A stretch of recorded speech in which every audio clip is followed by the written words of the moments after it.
So hey anime fans, the series name is What If Naruto X Harem Overlord Universe, so let's start the series. Long ago, a boy dressed in an orange jumpsuit was handcuffed by the wall, and he was bleeding and beaten beyond imaginable. His eyes were red from the amount of sleep deprived, as he wasn't allowed to sleep, and they were big purple plums on them as well as giant bags under them. His once spiky and blonde hair is downward and covered with blood. His throat was dry and damaged. His arms and legs have a lot of cuts on them. The boy looks down, sighing. What did I do wrong?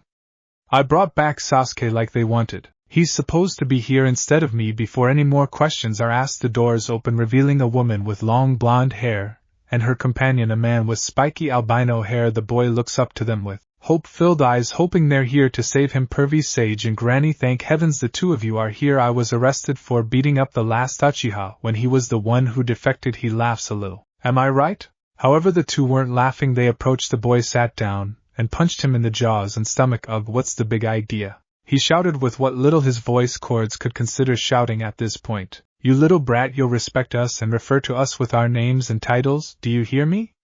The woman shouted on his damaged eardrums. Tsunade is right, brat, we have tolerated your behavior long enough, now we'll show you who's boss. The man shouted on his other damaged eardrums. What did I do? The boy asked in a hurt, broken voice. Hey, you actually need to ask? Tsunade mocks until her face becomes furious. First, your birth caused the death of the fourth Hokage Minato Namikaze, the Red Death Kushina Uzumaki, Biwako Sarutobi, and many shinobis and civilians. Second, you have cursed the third Hiruzen and made him lose to Orochimaru. Thirdly, you not only driven the last Uchiha, but you also beaten him to near crepulation. Fourthly, you have been doing annoying pranks on everyone and spreading diseases and plagues all over Konoha because every food and drink you have is ruined one way or another. What? I didn't do any of these things aside from the pranks and beating Sasuke. The Kyuubi is the one who killed the fourth and the others. The old man was aging terribly and lost because of that. Sasuke ran to the snake bastard by himself, and I never spreaded diseases and plagues. The shopkeepers are the ones who gave me outdated food and drink. The boy defended himself. Yeah, right, evidence and public witnesses say otherwise, the man said. The boy got angrier. The public has been unfair to me ever since the day I was born, and they never gave me the benefit of the doubt, all because of something that isn't my fault, he shouted, but immediately coughed from the stress on his throat. It doesn't matter, in 3 days you'll be executed for your crimes, brat, Tsunade said with venom. Who decided that? The boy asked weakly. The fifth Hokage. The advisors and both sides of the council, the shinobis and the civilians, Tsunade said, looking towards her companion. Did we forget anyone? Jiraiya? Jiraiya nods. Yes, the daimyo and the nobles of Fire Country had also agreed to this. The boy looks broken. No, it can't be, he said as his voice gives the tone of sadness. Yes, it can. So savor what little time you have left. Monster Jiraiya said the last word in a venomous tone as the two of them left. And don't try asking the Kyuubi for help. I applied the 5-element seal on it. The boy looks down and immediately starts crying a lot since he kept all his feelings of loneliness, fear, lack of companions and nobody loving him.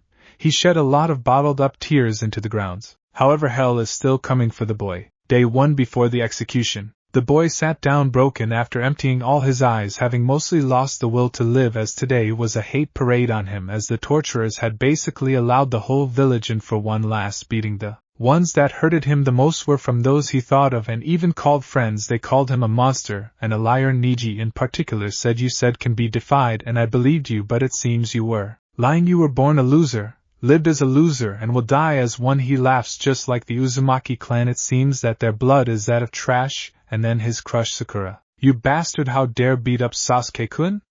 I asked you to bring him back safe, not beaten. Sakura-chan, I try. He couldn't continue as she started beating him up. Day 2 before the execution. The boy was beaten again by the people, this time verbally, and was put in a hellish genjusta by Kurnei, and everyone continued laughing at his pain from whatever he's forced to see. However, the one that hurted him the most was his so-called sensei, whom he took teachings to heart. I'm disappointed in you, Naruto. You ignored my teachings and didn't give Sasuke the benefit of the doubt, and beat him the hell up. Naruto glares at his sensei. I did give him the benefit of the doubt, and he shoved not one but 2 chidoris in my chest. He coughs from the pressure. All you taught me was chakra control and some advices which I took to heart, and Sasuke and Sakura didn't. His sensei closes his perverted novel and gets up. He makes his way to him, and shoves the 1,000 years of death in his former student's chest, causing him to cough blood. You demon, don't ever dare praise yourself over anyone, much less Sasuke, and walked away. Day 3 before the execution. The boy has remained in his position for a while now, then he hears the door opening. TCH, who will beat me up today?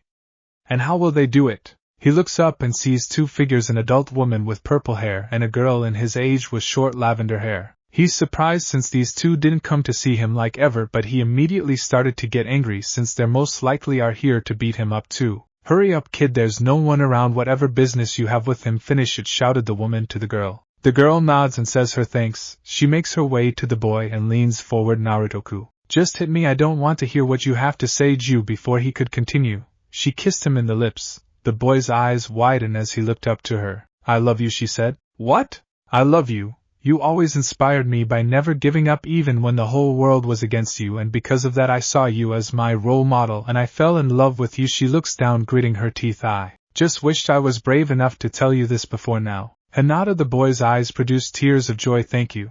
At least I can die knowing someone loved me like you did. Naruto, I'm sorry, Hinata said, giving him a comforting hug. They stayed like this until the visit time was over and Hinata was forced to leave. Day of the execution. In Konoha's square, everyone was gathered in order to finally see their wishes come true, that the village's demon and pariah to finally meet his just deserved end as they shouted for his death. Naruto was nailed on the cross, watching all these people whom he always dreamed and wished to acknowledge him, to believe in him, to treat him as one of their own, and to look him in the eyes instead of looking down on him. The very idea that he had these thoughts are disgusting him to no end. Now they're nothing but hypocrites, Naruto thought to himself. The fifth Hokage Tsunade Senju is standing on the ramp, getting the people silent. People of Konoha, we had long been the most proudest shinobis and civilians. Our long beloved history had served us greatly, but today we finally will rule the world, for our researchers and seal masters have figured out a way to take advantage of the Kyuubi's chakra and create weapons,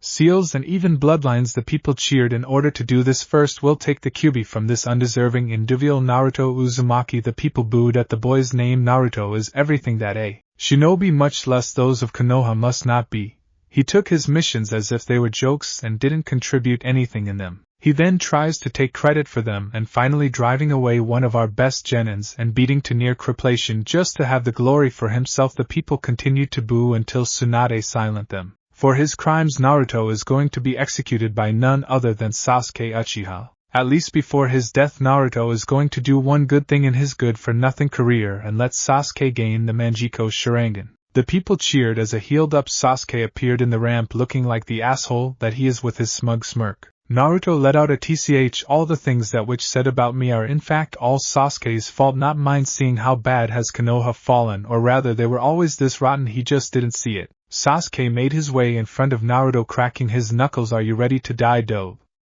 Don't worry, be content that at least your death will have meaning in serving an elite Uchiha such as myself. Naruto laughs. Elite Uchiha, you say? This causes a tick to appear on Sasuke's forehead. There aren't that many of your clan anymore for the standards of an elite from them anymore, aren't I right? Sasuke shoves a punch in Naruto's gut, getting a cough from him. You'll respect me, you hear me? He shouted, then laughed. Your opinion doesn't matter anymore, or rather it never did. You know why? Naruto just silently glares at the duck-ass. Because you'll die today and help me achieve the power my brother acquired by killing someone who's close to me. Naruto spits on Sasuke's face. Come on, kill me. I don't consider you someone who's close to me. I hate you with all of my heart and guts. So kill me and see that it's for nothing. Sasuke grits his teeth in anger. I'll shove those words right down your throat, he shouted as he activates the Chidori and attempts to shove it as hard as possible at Naruto's chest. But a pillar of light appears around Naruto and everything stopped. Naruto looks around, seeing everyone's frozen, questioning what's going on. Naruto, a woman's voice gets his attention. He follows the sound of the voice and sees a woman with long crimson hair and a green dress along with the fourth Hokage. The fourth? Naruto asks. Then the two approach him. They kneel down and embrace him in a tight hug and sob loudly and shed a lot of tears for him. What's going on? Why are you hugging me? Why are you crying? How can't we cry for our own son? The fourth asks. Naruto is taken back. What? We're your parents, Kushina Uzumaki and Minato Namike. Silly, the woman said after another what from Naruto. The two had explained everything to Naruto, how they're his parents and Kushina was the Jinchuriki before him and that Mito was before her, and how a mysterious man had appeared and used the Kyuubi to attack Konoha, and they had no choice but to seal the Kyuubi in him, but they made plans to ensure Naruto is safe. First they appointed Jiraiya as his godfather, but he walked out on him, placing 3 fail-safes on his seal. First one is Minato, who will stop him from being consumed far too late by the Kyuubi's chakra. The second is Kushina, who will help him to control said chakra, and the third, which Kushina suggested, as she had for a long time suspected that Konoha behind Saratobi's back had a major hand in destroying her home country whirlpool along with their clan, and told Minato about it during the attack out of fear that they'll fool Naruto and steal their clan's knowledge for themselves while using their hatred of the Kyuubi as a cover. Minato believed his wife and made a deal with the Shinigami that should Konoha kill Naruto, he'll send Naruto to a new world to live a much better life, and in return they'll be the Shinigami's most loyal vessels. And the Shinigami agreed, and there you have it. You two sacrificed me on purpose for a bunch of ungrateful bastards, Naruto shouted while crying. What kind of parents would do that? How can you be so cruel to your child? Minato gets down, embracing his son more. Yes, we're shitty parents, you deserve much better, much more better than us. I should have listened to your mom when she suggested to allow the Kyuubi to rampage a little more while making a seal urn to put it in, but no, I made you suffer. Kushina looks sadly towards Naruto. I hope you never find it in your heart to forgive us. A portal appears, and a copy of Naruto appears, replacing Naruto's possession, and absorbs the Kyuubi from him. This is? Naruto asks for confirmation. Yes, it's the finale fail-safe working. Its magic will be the Shinigami's slaves now, but at least you can have a better life, Minato said, giving a sad smile to his son as the Shinigami appeared collecting them. While the portal sucked Naruto in, then time started flowing back as Sasuke shoved the Chidori in the chest of the fake Naruto copy while smirking. But something wrong. His eyes are supposed to be evolving by killing someone who was close to him, but nothing changed. The people chanted the death of the demon, while Umbus sucked the Kyuubi's chakra in a jar. Then Sasuke lets out a cry of rage as Naruto had the last laugh on him in his weak, pathetic, dying body. In the other world, the world was much safer and more modern than Naruto's old world, but it wasn't much safer. Finding himself without assistance or money, Naruto found himself jumping from one street gang to another until he was finally captured by the police, who reformed him and let him out from jail after serving his time. Eventually Naruto opened an odd jobs business due to Konoha's people always ignoring him. Naruto had to cook his own food, fix his stuff, lying out traps for thieves, forge his own weapons, and much more. Luckily for Naruto, it seems due to the advance of modern technology, the people of his new world didn't have as much skill as he had, so he immediately became popular and made lots of money. Naruto had adapted to this new world way better than he did to his old one, like he became a successful freelance worker and an incredible gamer, but due to his past traumas, Naruto refused to interact with people as friends, fearing they'll betray him. However, one day a genius named Kayaba Akihiko had invented the Nerve Gear, a device that allows people to play games by being part of them, and released the first Tomork Yggdrasil online as the launching title.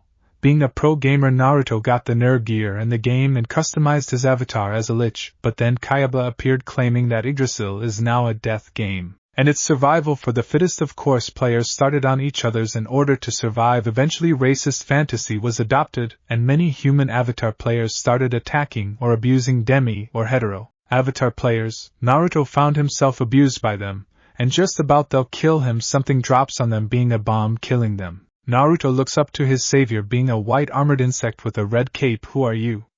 Naruto, or in this case his avatar Mamanga, asks. I'm Touch Me, the knight answered. Why did you save me? Is it not obvious?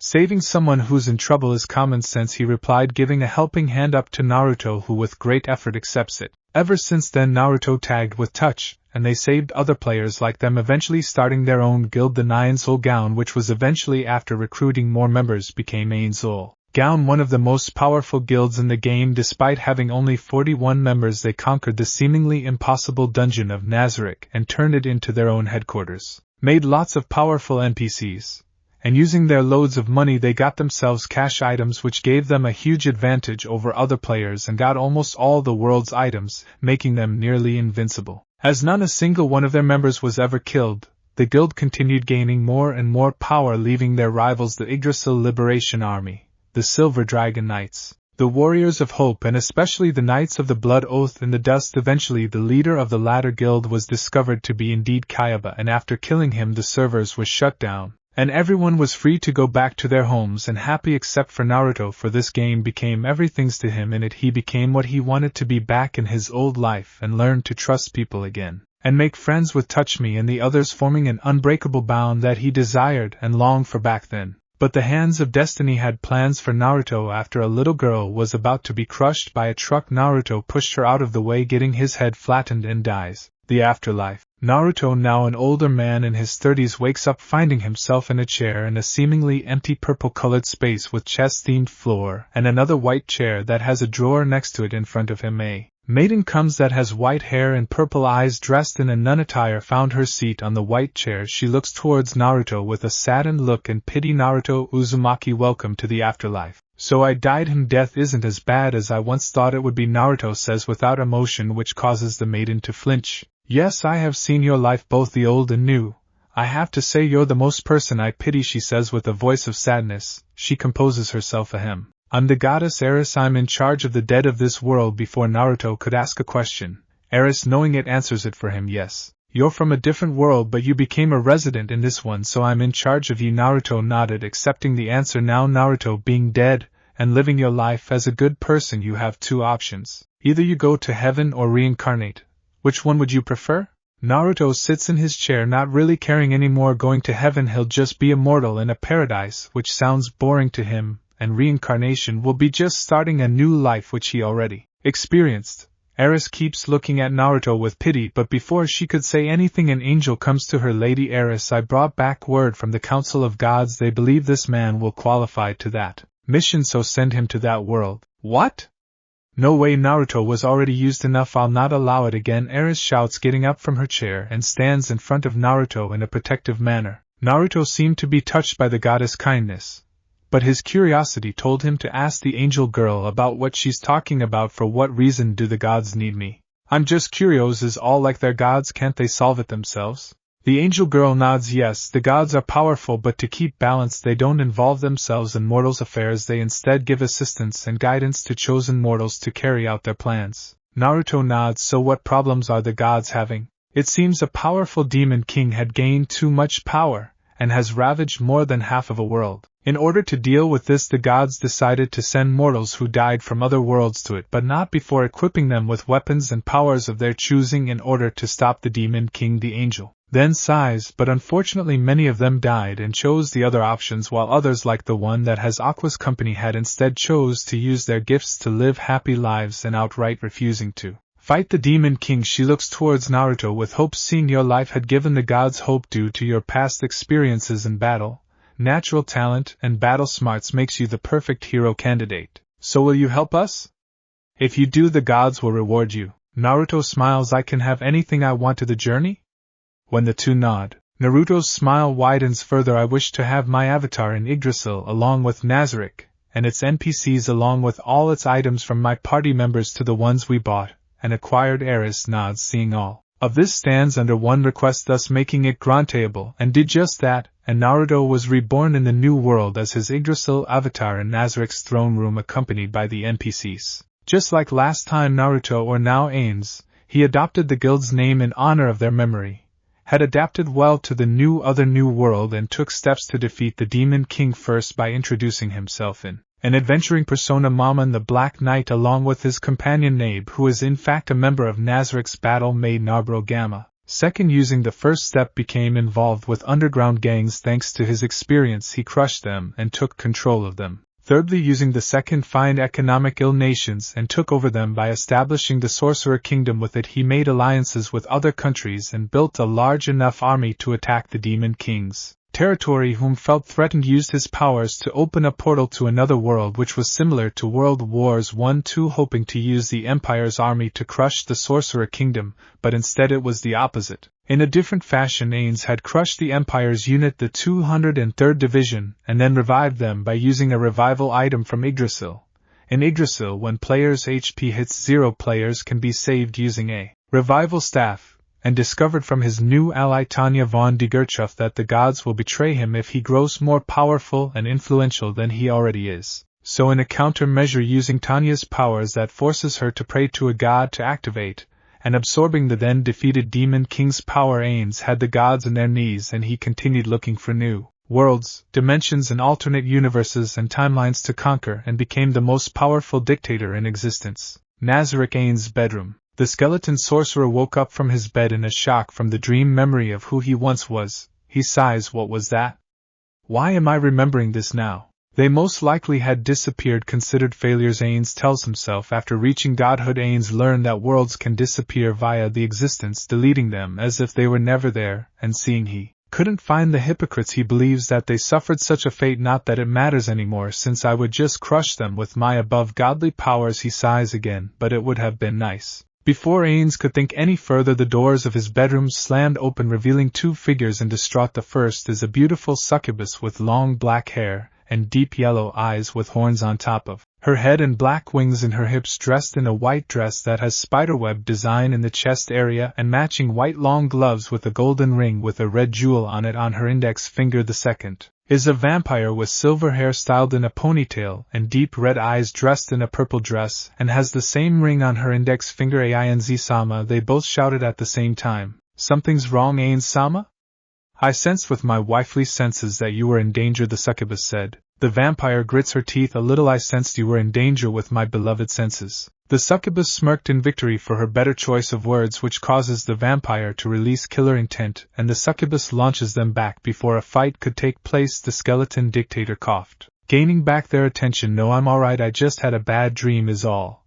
So no need to worry yourselves, Albedo and Shouter. Not to worry myself, my lord, I can't bear you having any trouble, much less a terrible dream. Let me go to the well of dreams and discover who was responsible for your bad dreams so I may crush them to cause you distraught, the succubus Albedo said while a black aura surrounded her, and her eyes flashed. Ains decided to think. After all, he discovered that dreams can mean signs and warnings. On top of that, since he conquered the well of dreams, the source of dreams, it means someone is messing with his property. And he'll be damned if he allows it to happen. Very well, you have my permission, you may go. Albedo kneels lightly. As you command, my lord, and she leaves. After that, Ains continued with his morning routine and found himself in his office doing paperwork, but due to being a powerful overlord, Ains had long figured out numerous ways to solve the bane of every ruler's existence, from making clones to using tactical spells that don't make mistakes. As he muses about why he dreamt of his old life, a noise from his ear snaps him back to reality. He presses on his ear to activate the communication skill, which was in Yggdrasil, and was able to recreate it so his close minions can call him immediately. Yes, how's with me? Ainz-sama, it's me, Albedo. I found the hooligans who were messing with your property and captured them. But there's something weird about them. Ain's eyes flashed for a moment. In what way? They seem to not belong to any world you own. Rather, they are souls and don't belong to the many afterlives you own. This caught Ains curious. Bring them to me now. Yes, my lord. After a few seconds, a knock on Ains' office doors was heard. Ainz-sama, I came back with the intruders. May I come in? Yes, the doors opened, revealing Albedo and a bunch of guards surrounding whom he could assume are the intruders, being a woman with black hair and blue eyes dressed in a blue kimono, and the other being a man with red hair and purple eyes dressed in samurai armor. You have a lot of nerve, not messing with my property, but also using it against me, he said with venom as an icy black aura surrounded him, and his eyes flashed. We only wanted to contact you, Naruto, the woman said, taking Albedo and the guards back. Ains got angry. Where did you hear that name? Back when you were a child, we watched over you, Naruto, the man answered. This got Ains more furious. What do you know of my past? And don't dare use that name again. The captured intruders sigh in sadness, and look towards Ains with pitted looks. We know what happened to you, I mean Ains, and came to ask for help, the man answered. Many of Nazarick came feeling their lord's aura, fearing he might be in danger. Amongst them are Cocytus, Demigur, the dark elf twins Aura and Mare, the battle maids and the Spriggan 12. Ainz-sama are alright? Demigur asks. Ains sighs a little and calms down, seeing he released his aura throughout Nazarick. Yes, sorry I went too far. Mare then looks towards the last remaining supreme being with fearful eyes. Ainz-sama, if I'm allowed to ask, who is this Naruto person? Ains looks down a little, knowing that the time had came for his loyal subjects to know of their lord's past. He looks towards them. I'll tell you, but promise that this will not cause problems. His subjects all nod and agree. Very well, I'll tell you of one Naruto Uzumaki. He was a fool, idiotic, annoying and naive human boy whom his parents died on his birthday and left him to the wolves. He was violated and hated by those around him for something that wasn't his fault. He only had the village's old leader and a ramen stand owners as his only companionship he longed to prove himself to the people that continued to hate him. One day his teammate had abandoned their village and Naruto was sent to take him back and he succeeded. Was he thanked?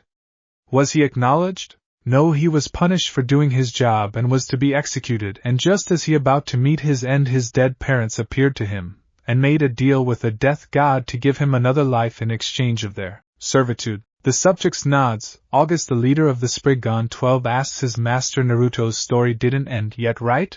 Ains nods. Correct. When he got to the new world, he bought a game where he met a white knight named Touch Me. This gets everyone, especially Nazarik's NPCs, shocked that the boy of the story met one of the great supreme beings in a game. Ains-sama.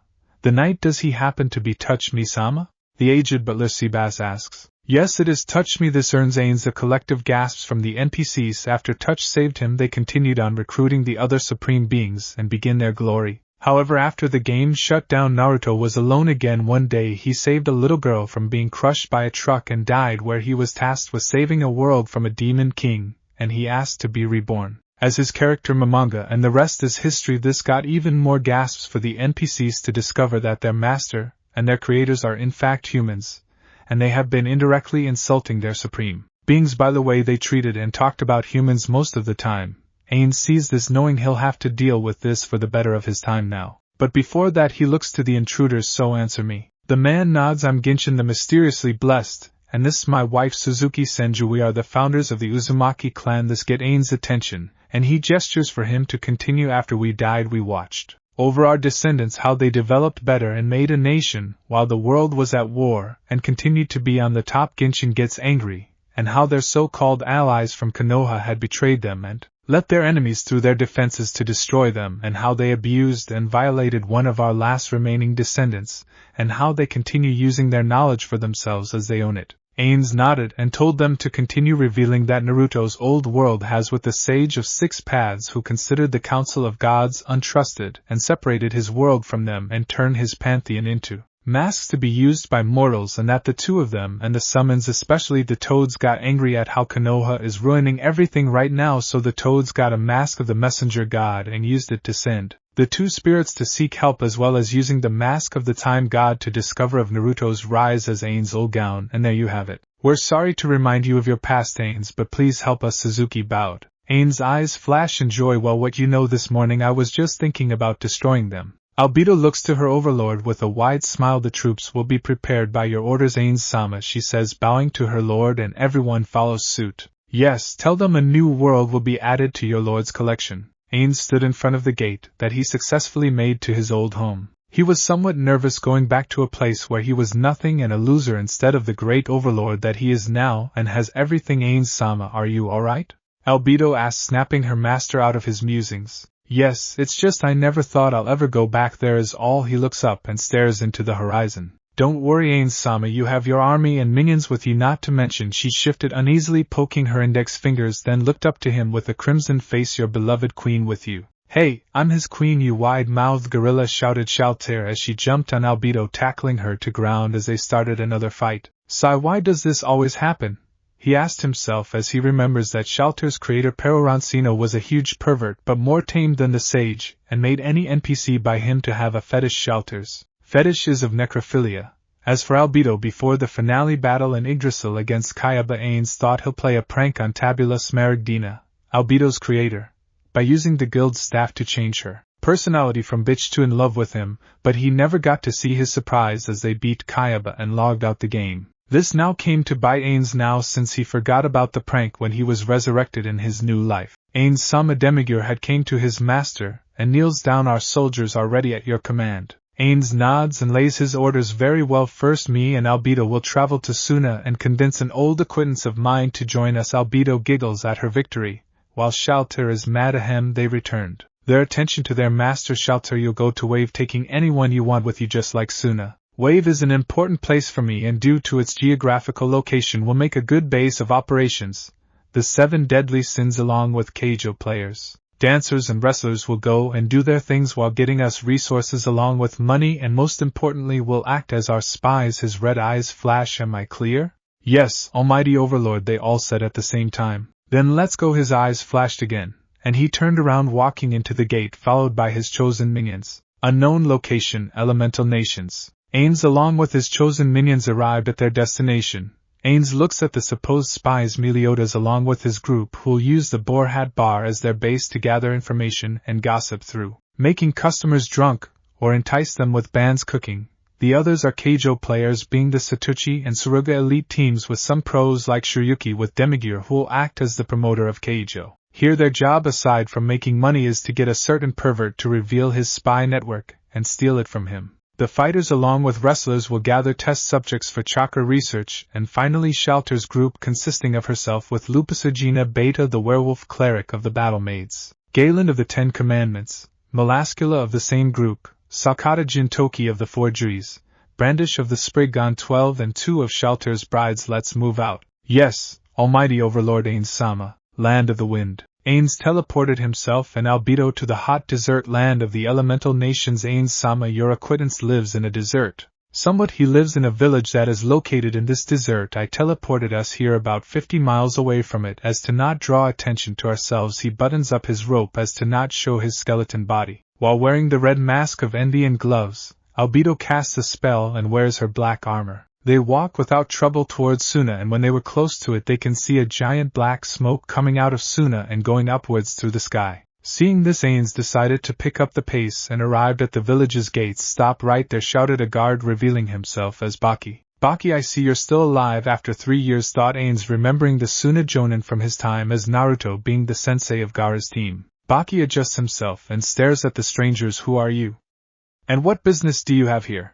Ains coughed, clearing his voice. I'm Ains Ulgaun, the Sorcerer King, he said with a high and royal tone, then gestures at Albedo. This is my follower Albedo. As for our reason to come here, we came here to meet an old acquaintance of mine. He stares at the Jonin's eyes. I believe you know him, Gaara of the desert. Is he available? You're here for Gaara? Asked a female voice, revealing herself to be Temari. She meets the eyes of the masked Overlord. I don't know who you are, but I don't recall my brother saying anything about a Sorcerer King. So what are you up to? Ains isn't nervous in the slightest since he dealt with similar things before during his conquest, and knows how to deal with this. I assure you I am an old acquaintance of your little brother Temari. He along with you and Kankuro knew me by a different name. So how about we go together, just the 4 of us along with your elites, and Albedo won't be joining us, as well as being free to add any and all weakening seals on me to ensure your safety, he said with his calm regal tone that got Temari and Baki baffled, as no one would suggest such things unless they're extremely confident or stupid. This is a nice deal, right? Temari sighs. Well, I can't say no to that. But we were attacked last night by the Akatsuki and Suna is in an uproar due to our Kazekage Gaara being kidnapped. So Gaara is the Kazekage. I should congratulate him when I see him, Ains thought to himself, but then caught on what Temari said that he for a moment ignored due to being happy for his friend. Wait, if your Kazekage is kidnapped, then why are you here? Shouldn't a rescue squad had left to search for him? Temari grits her teeth in anger as to what the stranger said is true, yes. But unfortunately we don't have the resources to go after them. So we called for help until they arrive. We'll wait. You don't need to wait any longer, my beloved sand nymph. Your elites are here, shouted a voice filled with arrogance. Ains turned around and had to keep himself in check at the people who had arrived are his old team that he loved and trusted once. Being the arrogant Sasuke who, despite not getting his Mangekyo, still got training from nearly every Jonin in Konoha as well as weapons made using the scrolls of the Uzumaki clan. Ains isn't impressed with the Uchiha as he doesn't hold a candle to his minions. He would put him somewhere near Clementine, but that's being nice. That dog chick would mob the floor with the Uchiha brat 100 times over. Then there's Kakashi, the man who betrayed the teachings of his father and will of his fallen teammate, reading the perverted novels written by another traitor to the family, Jiraiya, whom Demigear will be dealing with. Like always, the man is living in his little world, uncaring aside from glancing at the pair of strangers from time to time. Then there's Sakura, girl whom he gave his heart to and crushed it multiple times. Ains can only sigh in sadness as the girl hasn't improved at all during the 3 years. Rather, she's even weaker than before, sensing her chakra she's only support. Finally,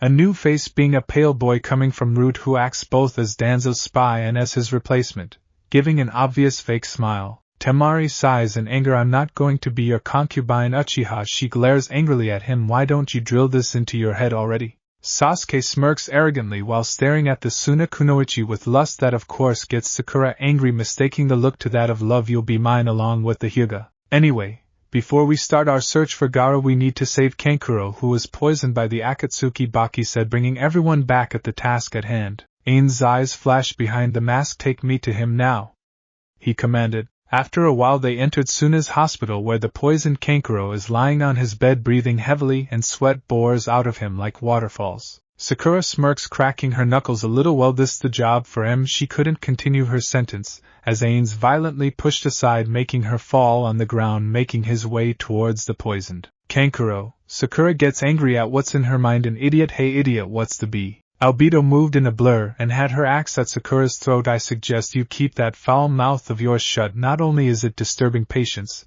but it's also a great sign of disrespect to Lord Ain's, Albedo said, in a whispered tone filled with venom, malice and killer intent, making the fangirl turn pale. Albedo looks at her with contempt behind her helmet, having heard her master's past from the two strangers who are now their allies working with Demigur for his chakra research, and how this girl was a bitch, not appreciating her lord's love, which she craves, that she has to hold herself from killing the girl in the most brutal way imaginable by orders from her master, who would like to leave her for last. Kakashi, Sasuke and Sai on the other hand were caught off guard how this woman wearing heavy armor had moved in such way, like the armor isn't holding her back at all, not to mention she fouled their chakra sensors. Rather, she didn't have any, which is weird since it's a life energy. Ain's had approached the paled Kankuro and positioned his hand above his body, casting a checking spell to look for the problem to heal it. After finding it, Ain's raised his other hand as a black circular shape appeared, which his hand entered, grabbing something, and the circle of darkness closes off as soon as he pulled out his hand holding a bottle with red liquid. Inside, he lays his hand under Kankuro's head as he raises him and forces him to drink the liquid. Temari, seeing this, attempted to interfere, asking the man what he's doing to her brother, but Albedo stopped by appearing in front of her in a blur, making Kakashi and Sai confused again, while Sasuke grits his teeth in anger how this chakra-less woman is faster than him.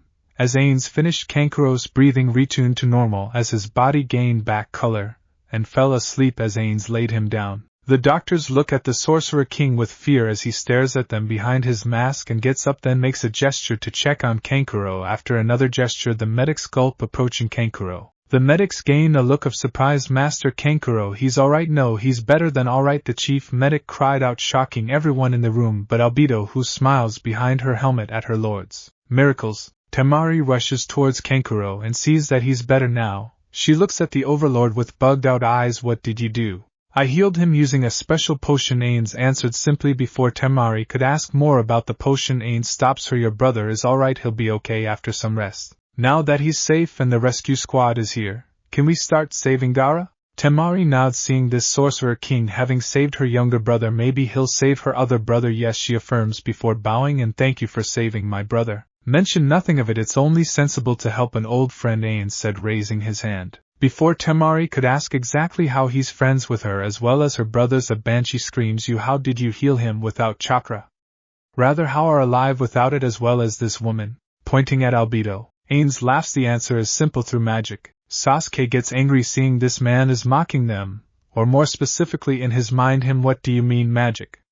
There's no such thing. Ain's laughs, the world, no, the universe, no, existence is larger than you think, little Uchiha. Sasuke grits his teeth, more ready to attack this man, but is held off by his teacher. Alright, let's go save Gaara. Do you have anything that belongs to him? Temari nods and gets the Kazekage's hat out, which floats, making everyone confused as a pink ball surrounds it. Their instincts make them look towards the Overlord, who has his hand gestured forwards while also being enclosed inside a pink ball. He stops and the hat falls back to Temari's hand. I found him, he's in the land of rivers inside a cave hidden behind a large rock, Ain's announced, shocking everyone how he found this information using this mysterious power. The Overlord on the other hand looks at Albedo. Let's go, Albedo. Yes, my lord, she said, kneeling as her master opened a black portal which they went through, and like with the circle it closed as soon as it did. The elemental people are completely shocked seeing this many miracles in one day. The Suna shinobis pray this stranger is really their ally, while the Konoha shinobi are either livid or on their guard. Sakura, while surprised, believes that Sasuke would do similar things once his Mangekyo is unlocked. Sasuke is livid seeing this man as a major stepping stone for him to kill his brother. Kakashi keeps note of what he saw and would report it back to the Hokage and Jiraiya, while Sai was like Kakashi but would report it back to Danzo, land of rivers. Ains and Albedo went through the portal, arriving at their location, a land filled with clean water, rivers, and lots of slopes. They find themselves in front of a cave blocked by a large rock that has a red seal on it. Ains moves forwards, inspecting the seal while using a magic spell on his eyes to see through the rock. Seeing the Akatsuki are beginning their ritual of taking the tailed beast out of Gaara using a giant statue, which they use its fingers to stand on. On the fingers are 9 figures wearing their black robes with red clouds. Aside from 2 of them, all of them appear as holograms. Albedo, stand back, Ains ordered. Stepping back a little, Albedo nodded and stepped back, letting her lord do his magic. Ains pointed his hand forward while having his index and middle finger risen, and he shouts destroy as a purple energy envelopes his hand, which attacked the rock, making it disappear along with the seal. The Akatsuki members are shocked seeing this as Ains approaches them and sends a fireball attacking the statue, making it scream out in pain while returning all the chakra it sucked. The 2 real members fall out of the statue, landing on their feet. This is a failure, shouted the leader, Pain Deidre. Sasori, get rid of them and contact me once you're done so we can resume, he ordered, making the statue disappear in a smoke screen as he and the other members disappeared as well. Getting up, Deidre looked at the Nazarick duo with a bland glare. You guys are really bothersome, you know that? Do you know how long it took us to get inside Suna and catch this guy? Ains and Albedo remained silent, which angers the explosive blonde more. Oh, didn't you hear me? Albedo releases killer intent. We heard you, and yelling in Lord Ains' presence is heresy, she said, shouting the last bit, making the explosive blonde be taken back at this woman's temper. Albedo looks towards her master. My lord, please allow me to destroy this foul creature. Ains nods. As you wish. Hey, don't look down on me. Deidre was about to continue, but Albedo charged forward, making him back off before the axe caught off his head. Albedo starts laughing, staring at the blonde Akatsuki member eyes as her own shine yellow behind her helmet. You're quite pathetic, all of you foul, weak lifeforms. You only know how to run your mouth, and just to be clear, I allowed you to back off in order to entertain me. Deidre tchs as he puts his hands inside his pockets and throws acrobatic explosives towards Albedo, who easily parries them off. Well, that leaves us, mister?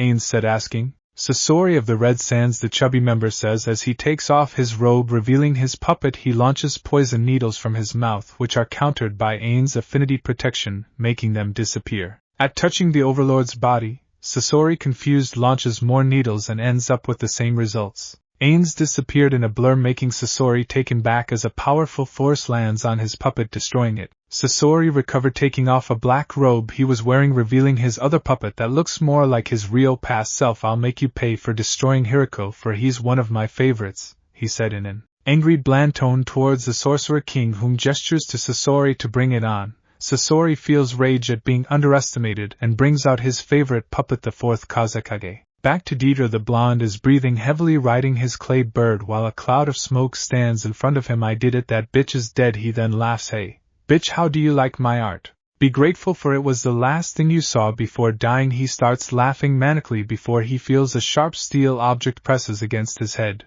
He looks up, seeing Albedo being fine and without a scratch. I tolerated you long enough, foul creature, now die, she says. Deidre sweats waterfalls as he smiles nervously. You know, when I called you a bitch, I meant it as a comply. He couldn't continue pleading as Albedo cut his head in half, making the clay bird fall as it melts. Back to Ains, he successfully destroyed the 4th Kazekage without much effort, making Sasori use his triumph card, releasing all his puppets and sending them at the sorcerer, who keeps destroying them. Ains appears in front of Sasori, who's kneeling before him. Are you done already, Mr. Sasori?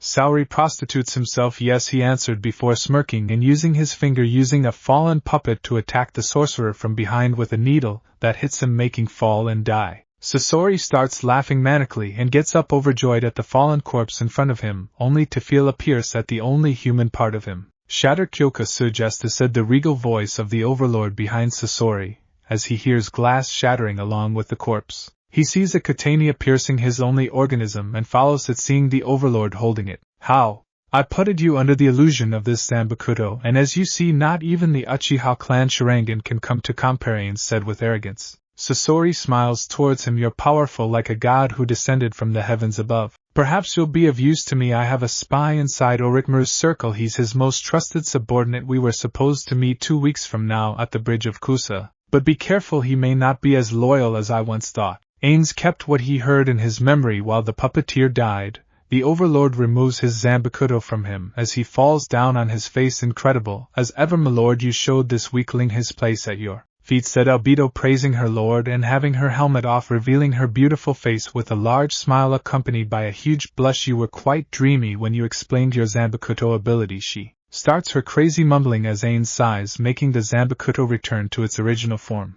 This weapon was made by Chief Blacksmith, one of the NPCs made by his friends, being Aminoma Hitotsu, their main blacksmith, who made the character as his apprentice back to the sword when Ains invaded Soul's society. One of the members of the Zero Squad was the blacksmith of the Shinigamis, thus his Bankai mode was replicating the other Zanbakutos. This impressed Ains, as after absorbing the Soul King he grabbed the soul of the Shinigami and took his Zanbakuto and had it remodeled and improved by Chief Blacksmith. It was incredible as it continued serving Ains, being one of his favorite weapons. Ains continues sighing at Albedo's daydreams, looking away from the succubus as his eyes landed on Sasori's collection. Albedo returned to Nazarick, and take these puppets with you, they could be useful after Chief Blacksmith along with the dwarves improve them. Albedo goes back to her serious mode and bows to her master. Yes, my lord. Anything else? Now that you mention it, Ains said, approaching Gaara, and after casting a spell on him sees that he's alive. He gets down and focuses his magic on Gaara's seal as green flash appears, taking the form of a ball. "Whh, what's going on?" yelled a small terrified voice inside the ball, looking around. Why is my voice like this? He panics, the creature inside the ball being a tanuki with sand fur. Albedo looks at the creature with curiosity. Lord Ains, this creature, is it? Ains nods. Yes, it's Shikaku, the one-tailed beast, one of the 9-tailed beasts. Who are you?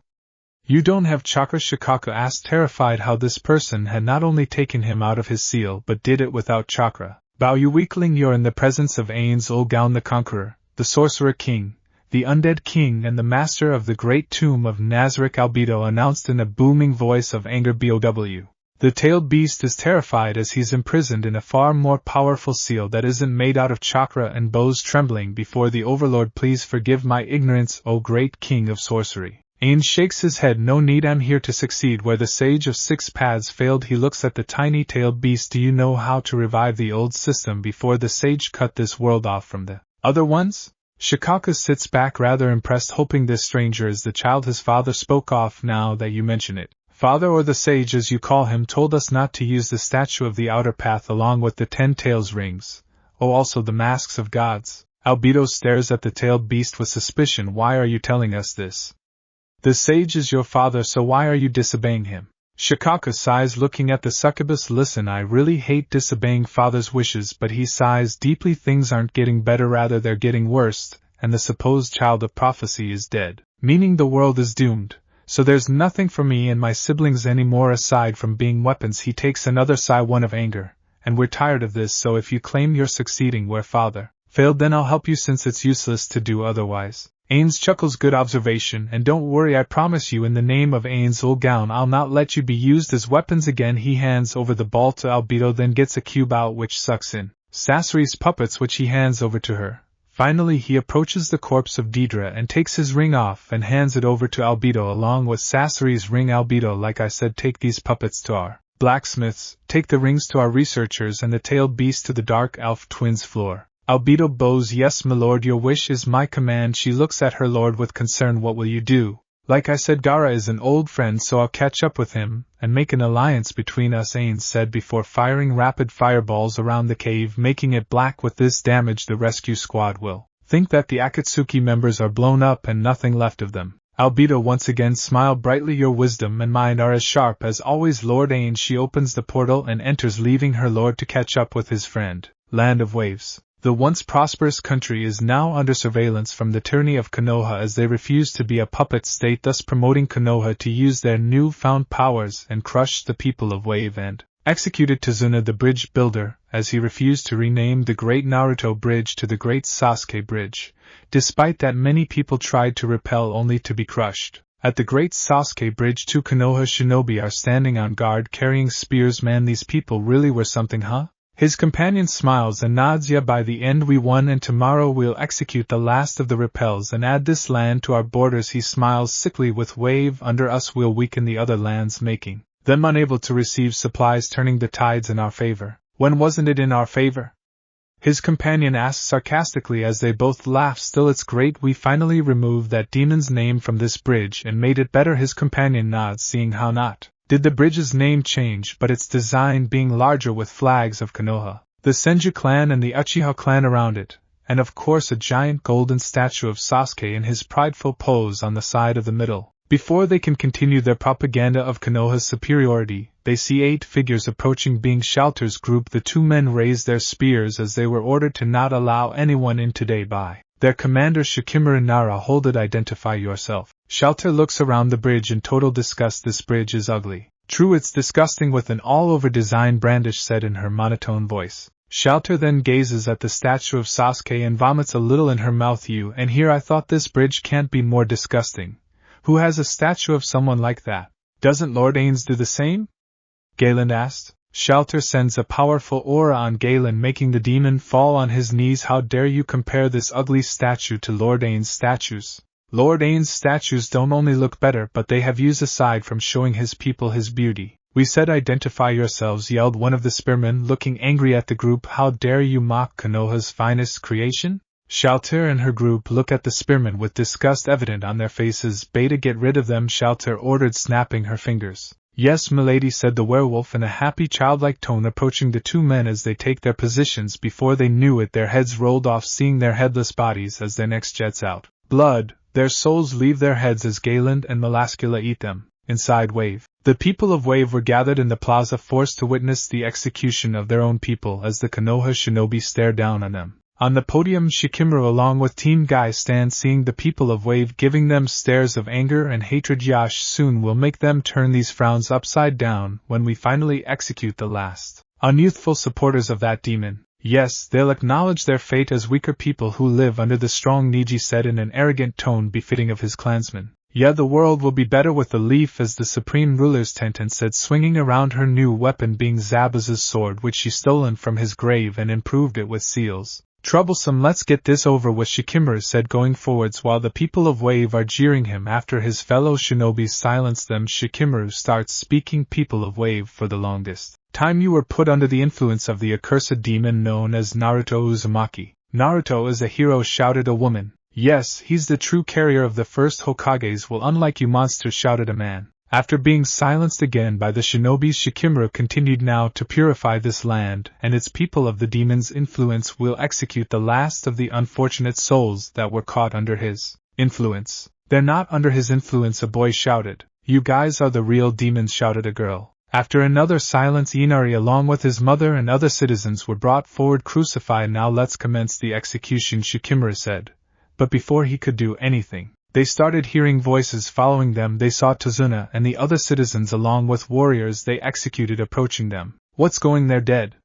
Shouted a Konoha Chunin. It must be one of the demon's tricks, shouted a Jonin. I can't believe it, shouted an Umbu, but their eyes along with other Konoha shinobi who refused to believe this burst into flames as they scream in pain, holding their eyes. Ho! It seems these tyrants are weak, they fell easily to my commandment, Melascula commented, disappointed. The Konoha shinobi take offense to that as they charge forwards at the demon, but are stopped as the corpses start biting into them, crushing their shoulders and eat them. Monsters, shouted a Jonin who activated the seal of the wood release and creates needle vines sending them towards the commandment of fate, but they burst when they touch her. Impossible, the wood release is the most powerful bloodline, he commented, scared as Melascula stared at him, forcing his soul out of his body as she eats it. Soon Jintoki enters the field, cutting through shinobis like butter, living up to his nickname as the White Yakasha. Brandish uses her magic to minimize the size of the weapons and jutsus that come towards her while sending small knives to scratch her opponents, and then oversize their scars, killing them. Beta, like Jintoki, cuts through the shinobis with a huge sadistic smile on her face.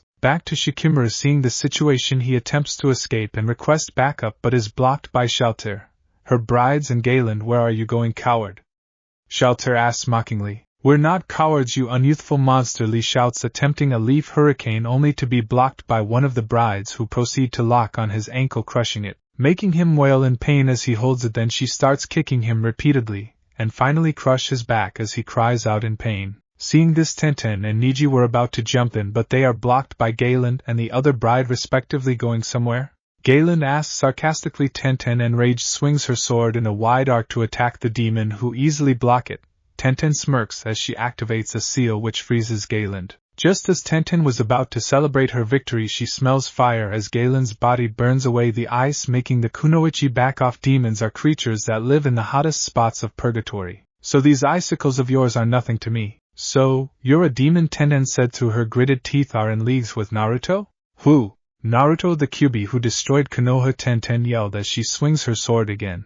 But Glan disappears in a blur, appearing next to her, as he kicks her hard, making her fall as he catches the sword. Galen laughs at the young Kunoichi. You never handled a sword before, right? He looks at her for confirmation as she sends justice at him, but they're nullified by his shields which he received from Ainz, making Tenten gasp. I can tell that you're not used to using swords, and this sword is probably stolen. Tenten grits her teeth. How dare you, everything belongs to Konoha, and as a Konoha shinobi this sword is mine, she shouted before gasping as a purple electric field goes through her body, turning her to stone. Shikimura sees this with bugged-out eyes. What did he do? Nothing, she lied to him. Anyone who lies to the commandment of truth turns to stone. Shelter answered her prey, who till now was watching the fights, making his opponent bored. Galen continues laughing at the stoned Konoha girl as he swings his weapon, crushing her into millions of pieces. Niji and Lee see this, attempting to avenge their friend, but the brides catch them.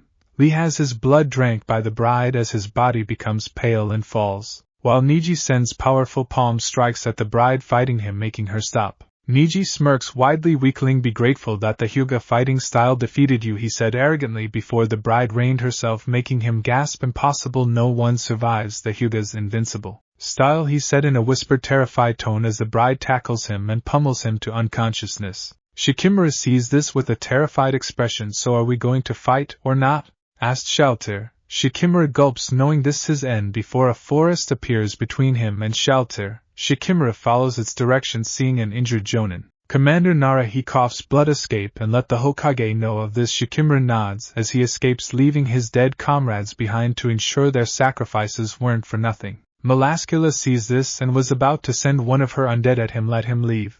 This will give us the attention we need, Shelter ordered. After a while the chaos was done, with all the Konoha shinobi dead with the exception of Niji, who was captured to be used in chakra experiments for his bloodline. Shelter stands on the podium as the revived Wave people reunite with their loved ones and sing praises to her and her squad. People of Wave, she said, gaining their attention, I saved you by orders from my master Lord Ainz, who will now be the daimyo of this country. When he arrives, make sure to make this place look good. Long live Ainz, shouted a man, and soon others joined him as Shelter smirks. This world will be a walk in the park. Good, first let's begin with redesigning the bridge to its original form, Shelter shouted, getting the people to cheer further to her and her beloved master. Gaara started trembling and opens his eyes, slowly adjusting to the dim light. He grunts a little as he tries to get up. Don't overdo yourself, take it easy, someone ordered. Curious, Gaara follows the direction of the voice and finds the Overlord. It's great news to me, you're well, and congratulations to becoming Kazekage after being hated by the very same people that you're in charge of now. Gaara is baffled seeing this stranger he never met before, yet he spoke to him in a natural tone. Yes, thanks, and who are you exactly? Ainz laughs. Is that a way to speak to an old friend? Gaara is even more taken back at this stranger's tone, not to mention his suspicious appearance. Before he could speak, the stranger stops him, raising his hand. We'll speak more of this soon, now we have company. Gaara followed the gaze of the Overlord and sees the rescue squad consisting of his sister, Chio, Matsuri, along with her team, and of course Team 7 from Konoha. The rescue squad looks at the shape of the cave, baffled, seeing no one aside from the Sorcerer King and Gaara. The silence is enveloping the atmosphere, seeing the black burned walls and smelling the blood mixed with fire. You did this?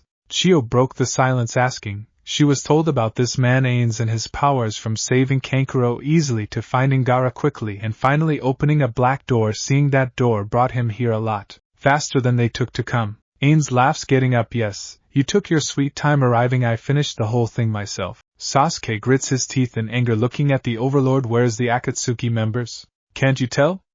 I killed them with a powerful spell. I ended up burning their bodies to ash, Ainz answered mockingly. Then he fakes a disappointed sigh, which was believable due to his acting, which improved greatly in the course of his conquest. Too bad I can't cash in using their corpses, delivering them to bounty collectors. Sasuke continues, looking towards the Overlord with rage, since this was his opportunity to face the Akatsuki to get one step closer to his brother and goal. Yet here is this stranger took the opportunity from him. Excuse me, Matsuri spoke. How did you get here so fast? We weren't completely slow since our Konoha allies allowed us to use their hawk summons, which were empowered using the seals. Ain's eyes flashed behind his mask, making note of what he heard, since according to information from his intruders that Konoha have abused both the Kyuubi's power and Uzumaki seals for their conquest using a magical portal. He answered simply before allowing his thoughts to linger longer. You mean that black thing you made?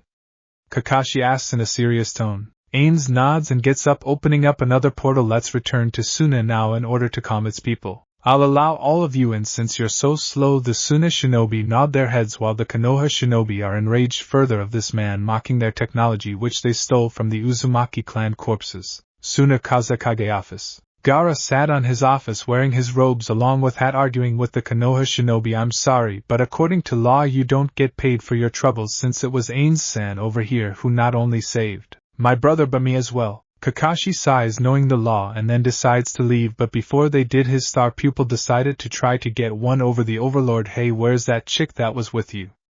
Did she die? The Uchiha asked mockingly, hoping to find something wrong on this man who this entire time was humiliating him. Ains laughs. Please, not even Itachi can stand up to her. She can easily make him her bitch, and he'll like it. He fired back, making Sasuke more enraged, but was held off by his teacher as they left. Gaara sighs in annoyance and relief as the Konoha shinobi left. So sorry about that, Ains-san, but these Konoha dastards keep throwing their weight around like they own everything. If so, then why are allies with them?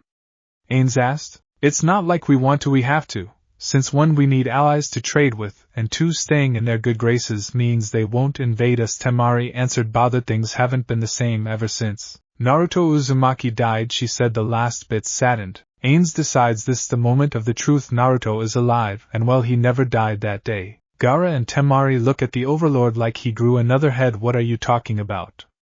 Naruto is dead, we saw his corpse, Temari said, angered as she shouted. Naruto, Ains said, taking off his mask, gloves and unbuttons his robe, revealing his skeletal figure. Naruto, you're a reanimated corpse? Gaara asked, showing signs of being terrified as he wants to believe his friend is alive.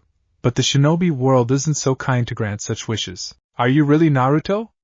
Temari asked, terrified as well. She swallows a lump in her throat. Prove it. Ains nodded and coughed before speaking. After our battle in Konoha, Gaara, I told you never in my life I thought I'll ever meet someone who not only shares my pain but has it worse. Gaara's serious expression drops as tears envelop his eyes and cascade down his face. He gets up from his chair, rushing towards the Overlord, embracing him in a warm, tight hug. Ains takes a moment to adjust to such emotions of warmness before returning the hug. Welcome back, Naruto, Gaara managed to say between sobs whilst Temari looks on, wiping tears off her own face at the reunion between her youngest brother and first, not to mention only friend. I'm glad to be back here, Ains said. After a while the parties started catching up with Ains, telling them about his adventures of becoming as powerful as he is, while Gaara and Temari update him on what happened after his death, mainly how Konoha turned into dastards using the technology of the Uzumaki clan along with the Kyuubi chakra to invade and capture lands. They captured small villages like Waterfall and stolen their tree in order to empower themselves. Thankfully the Seven Tails Jinchuriki Fu escaped and is currently on the run from them. The other daimyos, including Kazuhana, Toki and Haruna, tried to negotiate with the Fire Daimyo, whom is now a puppet being accompanied by an Umbu agent who does the talking for him, making the daimyo more pathetic than Naruto remembers. This made many in all remaining villages to start a secret alliance against them. Gaara said, our village is part of it, but the fight ahead will be tough if not futile, especially since Konoha captured Wave, stopping trade there. Ains was about to tell his old friends about his plans to fight but receives a call. He looks towards the Sand siblings with an embarrassed expression. Excuse me, one of my followers is calling. The two nod, letting Ains push his ear. Yes, Lord Ains, I have captured Wave, and it's now yours, Shelter said from the other side. Good work, Shelter. Make sure everything is in order before my arrival, Ains praised and instructed. Of course, your wish is my command, my beloved Lord, Shelter said from the other side. Ains nods as he cuts off the call.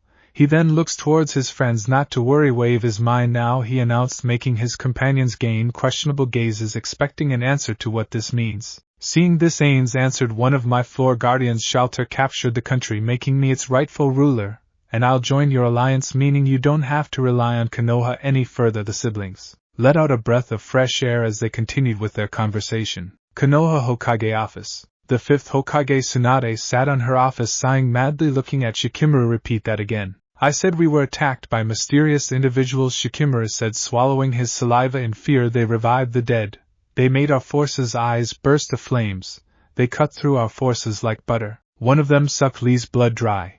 One of them turned Tenten to stone and crushed her to pieces. Finally their leader looked intimidating without even fighting. He breathed heavily, remembering what he saw. I'm certain they kept me alive to deliver this message, since they would have easily caught up to me. Tsunade looks at Shikamaru with anger, hoping the sloth is lying, but unfortunately the Naras don't lie about these kind of things. Before she could press further, the doors are knocked. Sighing, Tsunade asked, "Who's there?" Team 7 reporting, Kakashi said from the other side of the door. "Come in," the Hokage ordered as Team 7 entered looking tired and bothered. Seeing this, Tsunade asks, "Did something bad happen in the mission?" Kakashi sighs. "The whole mission was bad from start to finish," he said honestly. Tsunade's expression darkens. "Explain." "First this man Ain showed up. He cured Kankuro before Sakura could. Then he reached the Akatsuki's hideout before us. Not only that, but her defeated them, leaving nothing of them." Tsunade slams her desk as she glares at the closet. "Perverted Jonin, how did this man do all of this? Especially when we have our tech and seals. Magic, before you argue this," what he called it, not to mention he along with his companion, a heavy armored woman, didn't have chakra, Kakashi says, shocking the Hokage. "Impossible. Chakra is the energy of life. No creature from plant to animal lacks it," Tsunade says, fearful. "Even Lee has a little chakra." She looks towards her secretary Shizen. "Call Jiraiya now." "I'm here," yelled a voice as the Toad Sage entered through the window. "I already looked around checking this Ain's fella." "What did you get?" the Hokage asks, agitated, looking for information about this potential enemy. Jiraiya sighs deeply as he admits just one thing, which is he's the new daimyo of Wave. He says before continuing, "When Shikamaru escaped, I heard the people of Wave singing praises to him, and prepare a large welcome for him as the new daimyo." "That's it?" Shikamaru asked, gulping, still remembering the individuals that attacked them. "Since they're this monstrous, then this man is even more so, being able to command such power and respect from them." The pervert sighs. "Nothing else. The Toads even said this the first time they hear of him." Tsunade sighs, taking a deep breath. "Summon the council in order to prepare for this potential threat." "Yes, ma'am," Shizen says, leaving in order to summon the council. "Team 7, you're free to go except for Kakashi and Shikamaru. You're coming to," Tsunade orders as Kakashi sighs along with Shikamaru. Konoha Council Campus. The council was summoned as they took their seats on the table. On the right side are the shinobis, including clan heads and other important shinobis. On the left side are the civilians, whom are in charge of marketing and building. Soon the Hokage entered and took her seat on the head of the table. She coughs, gaining attention. "Thank you all for attending on short notice. I have summoned you all today for an important meeting regarding a rising threat." When those words were spoken, most of the attendants gasped in shock, since they believe in Konoha's propaganda, mostly the civilians, while others gain a serious expression, being more evident in the three elders, especially the warhawk Danzo, and finally there's the arrogant people like Hayashi Hyuga. "What kind of threat?" Danzo asks. Tsunade sighs. "Our invasion of Wave was a complete failure." Everyone gasped. "What? Impossible, they don't possess the same power we do," yelled Hamura. "If only we sent Sasuke, they would have been grateful to us, since he's the hero that saved them," yelled a civilian. Tsunade coughed and hit the table, silencing the shouts. "Also, the Kazekage Gaara was saved not by us but a mysterious individual named Ains. This same person was also the one behind our failed invasion." "Who is he? Bring him here to answer to his crimes." Again, Tsunade hit the table, silencing the dysfunctional council of idiots. "Shikamaru, show everyone what happened." The sloth nods as he approaches Inoichi, whom activates his jutsu, showing everyone in the room the sloth's memories. Everyone is at the edge of their seats, seeing the dead being revived by Melascula, whom is able to make soldiers' eyes burst to flames, not to mention the seal of the wood released. The most powerful bloodline didn't even scratch her. Jintoki and Beta cutting through everyone like butter. Brandish minimizing the weapons and jutsus while enlarging small scars, killing their forces. Tenten turning to stone by Galen, who destroys her to pieces, making her sensei, who acts as a guard, grit his teeth in anger, even more so seeing his other students killed by the brides. Niji is captured, but they don't know that. Hayashi, on the other hand, has rage written on his face, seeing his family's perfect fighting style not affecting the bride, as he makes a reminder to put a bounty on them, so they don't shame his family more. This outrageous. Where did these monsters come from? Tsunade again hits the table, silencing the council. "I have summoned you here to discuss the next course of action, not to overreact to anything you see. Do you understand?" The council became silent. Danzo coughs, gaining attention. So what is our next course of action? He asks, hoping that the Hokage isn't going to make a dumb decision. Tsunade takes a deep breath while Jiraiya will start investigating this individual. While we continue looking for new territories, she said before continuing, and seeing these monsters, it's better to take advantage of Whirlpool and build a new base there to launch a navy attack. Danzo hates to admit this, but this is an incredible idea. Very well. Meanwhile, my forces will continue their investigation regarding the secret alliance and the seven-tailed Jinchuki's location. And he looks towards Hayashi, the former Hyuga heiress. Hayashi grits his teeth in rage of the jab Danzo took at him. I'll go speak to the Daimyo to give us his fleet, Koharu offered. Tsunade nodded as she finished the meeting, with everyone leaving with the exception of Hasahi. Hyuga, Lady Hokage, a moment of your time, please, he demanded, more than asked, making Tsunade sigh in anger, knowing what he's after. For the last time, Hayashi, we don't know where Hinata is, Tsunade stated, knowing that 1 year after Naruto's execution, Hinata fell into depression, making the Hyuga clan glee over the fact they finally broke down the weakling whom tried to destroy their traditions and were more than ready to give her the caged bird seal. However, Hinata had other plans as she disappeared, labeling her as a missing nin whom became notorious, in Konoha's eyes, for always standing in the way of Konoha's propaganda, first robbing her sister from the Tensigen, a higher form of the Byakugan which was discovered in the Uzumaki clan scrolls, where the Hyugas immediately hunted down the cult who guarded the secret for the future Byakugan princess. But Konoha took them down using their new technology, annihilating the cult, and were about to give the power to Hanabi, only for Hinata to appear and steal the power for herself. Ever since then, Hinata became a constant thorn in Konoha's way, saving the seven-tailed Jinchuki along with starting a secret organization that kept promoting anti-Konoha propaganda. Of course, such acts were abhorred by the Hyuga clan, who kept increasing the bounty on the once failure, wanting her delivered to justice. Hayashi grits his teeth in rage. My clan's honor is being destroyed by every step and breath that failure takes. And you just sit around doing nothing, he shouted, making the Hokage enraged as she chokes him, making struggle for air. Tsunade just stares deeply into his pearl eyes. Don't you ever treat the Hokage like this, you hear? Because of you do I'll not be hesitant to overtax your noble clan, got that? Hayashi grits his teeth, nodding, accepting the answer as the Hokage lets go of him. The boar hat. The 7 deadly sins were having it easy, capturing one Konoha spy after another by using their delicious meads, which caught the ears of many, including the spies. Meliodas serves drinks and gets the customers drunk. Ban gets non-drinkers through his cooking, and Hawk, the bar's mascot, is being harassed by girls who find him cute. Merlin, Elizabeth, Diane, and Elaine are being surrounded by love-struck drunks whom they are more than capable to fend off, whilst Gauther, the goat, sin of lust, whom is hiding in a secret location, launches his magic at coming customers, getting any sort of information on them, and Esgainer helps out by carrying said customers, making it look like they drank too much. Meliodas, the leader of the group, sits behind the bench writing the report of their findings to his fellow Nazarick army about the identities of Jiraiya's top spies to Demigur, the promoter of Keijo here, and the floor guardian of the 7th floor of Nazarick. Meliodas breathes in a huge sigh of relief, which is noticed by Elizabeth. Someone seems happy. How, Meliodas?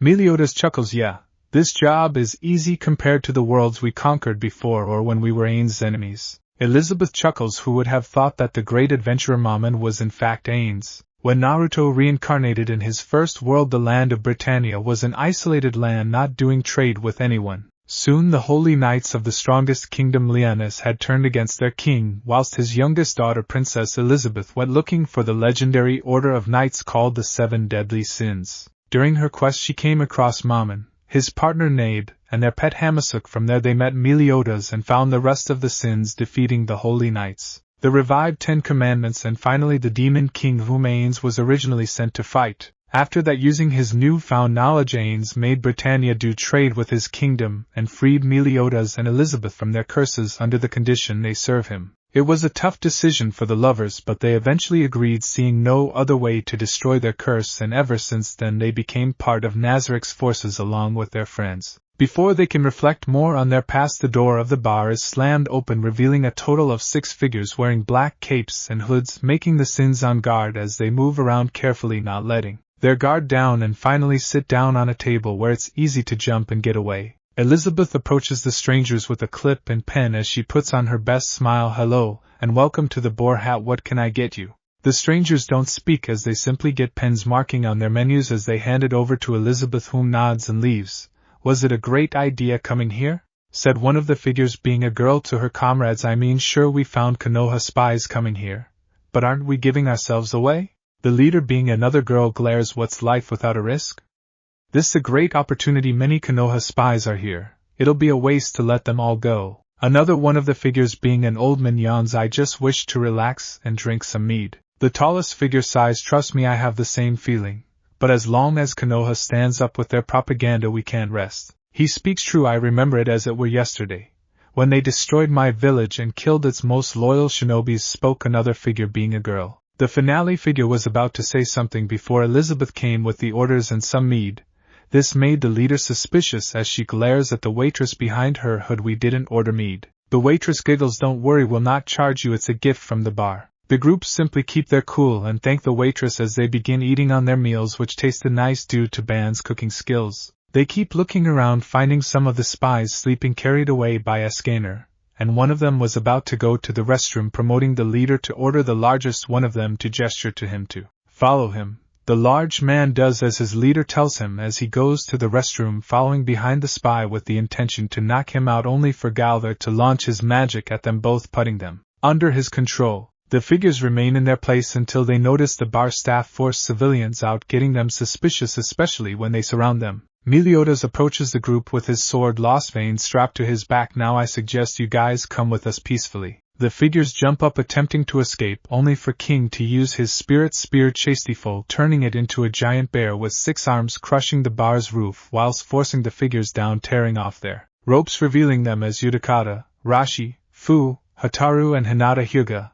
The Sins split, each taking an opponent, with Meliodas standing against Hinata, Ban against Yudakata, Diane in her giant form wielding her hammer against Rashi, Merlin against Fu, King against Hataru. Hinata activates her eyes, attempting to use her sidekick powers on the bar owner, who shrugs them off as he charges at the former Hyuga heiress, drawing his sword, attempting to slash her with it, only for her to barely dodge it through flight, making Meliodas grin as he generates dark wings, following after the leader, whom sends a fireball towards him. Meliodas slashes the ball in half as Hinata disappeared into thin air during that time, and appears above him, driving a kuni into the back of his head, which bleeds, making her grin a little before the demon disappears into nothingness. You did well against my clone, Meliodas said from above, supporting his large grin. You're really interesting, and I would like to drag this battle longer, but my lord wouldn't like that, he said honestly before knocking the girl out. Ben swings his nunchaku as Yudakata activates his seal, getting two-tail out as he slashes Ban's hands. If you don't wish to lose more limbs, I suggest for you to surrender. The 6-tailed Jinchuriki offered, only for his eyes to widen, seeing Ban's hands grow back out of white smoke as the greedy fox charges at the Jinchuriki with the nunchaku again, swinging it around as Yudakata dodges whilst firing water jutsus towards his opponent, whom parries them off using his weapon as he gets closer and slams down, crushing the floor, missing the 6-tailed Jinchuriki by a small margin. I suggest for you to surrender unless you want me to crush you, Ben offered. Not that it'll matter, since our lord can reanimate you. Yudakata gets all tails out, turning into his tail beast, seeing this man being powerful and capable of regenerating, not to mention needing to protect his student, he decided to go all out. Ben simply smirks as he charges forwards whilst Yudakata launches poison needles towards the fox-sin, who just shrugs them off. As he's immortal, he jumps up and shouts, martial arts ability increase. Greater ability increase. Power strike. As he said these words, his body and weapon shine from yellow to stronger yellow to a violent crimson, hitting the giant slug with the weapon, knocking him out cold whilst turning him back to normal. Rashi launches a fire jutsu of meteors towards the giantess, hitting her head on, making the old man smirk before the smoke clears, revealing Diane with steel skin as she strikes the hammer down, promoting Rashi to dodge. The old man breathes heavily, thinking he was finished just now. Suddenly the earth he's on raises up towards the hand of the giantess, who attempts to crush him in her hand, promoting the aged Jinchuriki to follow the younger Jinchuriki by activating the seal, turning into his tail beast, crushing the raising pillar as he stands tall face to face with the serpent Sin. Rashi in his bijou form lets out a battle cry as he launches a bijou bomb, not daring to take a risk as the giantess raises another pillar of stone, being wider than the last. Rashi smirks. You're a fool if you think you can stop the most powerful tailed beast attack with a wall. As he prepares to celebrate his victory, the bomb hits the wall, which doesn't blow up, or is it penetrated? Rather, the bomb digs into it like if it were made out of rubber. Rashi looks confused and scared at this as the wall reflects the bomb, hitting him square on, knocking him out and turn him back to normal. Fu, seeing how her comrade were annihilated attempts to escape in order to save their plans even if it were going to leave a bad taste in her mouth reminding her about her village's fall. Nonetheless, Fu understands the situation at hand as she attempts to escape only for a black tornado to surround her, dragging her down inside a bottle which shrinks her. Terrified, Fu looks around before a light chuckle is heard from Merlin, who appears as a giant to Fu due to her small size. Now I can't afford to anger my master. Trust me, I tried it once when I attempted to steal his secrets, but I didn't get away with it, as he imprisoned me inside an ice dungeon for what felt like eternity, Merlin simply stated whilst shuddering at the memory of how enhanced drugs made her imprisonment felt like a hell long of time. Hotaru grits her teeth seeing all her comrades taken down easily as she stands no chance, whilst King, who turned his weapon back to its regular form, points at her throat as she raises her hands, surrendering. After that, Gautha was summoned to put the group under his spell along with their fallen member Han, the five-tailed Jinchuriki. Nazarick, 5th floor, Glacier. The 5th floor of Nazarick is a glacier-themed floor with ice covering each and every corner, making it look like an icy mountain right straight out of a fairy tale. Within this mountain there's the frozen prison, a hellish cell that looks like a 2-story house straight from a fairy tale from the outside, which currently houses the group of missing Nin. Hinata was the first to wake up, followed by the rest of her comrades as they hold their heads in pain. The last thing they remember was the one-sided beatdown from those bartenders. "Oh, you're finally awake," said the dislocated voice of a woman whom appears as a giant green slime with lots of makeup. "Who are you? Where are we?" Han shouts as he grabs the cell bars in anger, but immediately regrets the decision as the slimy woman catches his cheeks in a flirty manner. "If such a handsome-looking man is asking me of my name, it's only sensible I give it," the slimy woman said as her circular tongue presses against the IWA Nin's lips, terrifying him even more. "I'm Neuronist Painkill, the special intelligence investigator in charge of torturing prisoners, my dear." Rashi right now didn't know what to feel as a swirl of emotions envelopes his mind. He feels disgusted at this creature's appearance, and would like to laugh at his fellow IWA Jinchuriki luck of attracting her, yet at the same time he's imprisoned in a hellish cold cell being hellied by this monster in front of them. He puts his hands on his belly attempting to unleash the Bijou chakra, but he doesn't feel anything. Scared, Rashi takes up his shirt and his eyes almost fall out of their sockets seeing that his seal is gone. It wasn't locked, or it was weakened. It was gone. He looks up attempting to announce that to his fellow Jinchurikis, only to find them in a similar position. What the hell is happening? Our seals, they aren't there, Rashi thought, terrified. At any other time Rashi and his fellows would gush at the idea of being freed from these curses, yet how are they freed without dying? Neuronus got on this as she chuckles. "Don't worry about your curses," she assured before continuing. "Your beasts, they're under his lordship protection above this floor." Yudakata gets up terrified as words keep dying on his throat before speaking. "How did you remove the tailed beasts without killing us?" He struggled asking this question. After all, the only way a Jinchuriki to be free of their burden is to die either of old age or sickness, and the beast is transferred to the next holder, or if the beast is forcibly ripped out from them. Neuronus chuckles once more. "Please, nothing is impossible to his lordship, he's a miracle himself." Before Yudakata could ask more, Fu got up and asked, "Wait, you said the tailed beasts are above us?" Neuronus nods. "Yes, my dear, this the great tomb of Nazarick, an invincible structure built by the hands of the 41 supreme beings acting as their base and home," she answered before continuing. "We're on the 5th floor of the glacier." Hotaru got up, eyes widening as she breathes heavily. "Are you saying all this ice is inside a base?"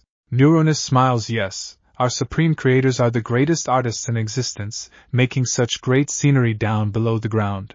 There's so much more, and I would like to see you appreciate the work of art made by our supreme creators, but unfortunately I can't let go of you yet as his lordship is coming to see you." Hinata glares, deciding to ask, "Who's your lordship?"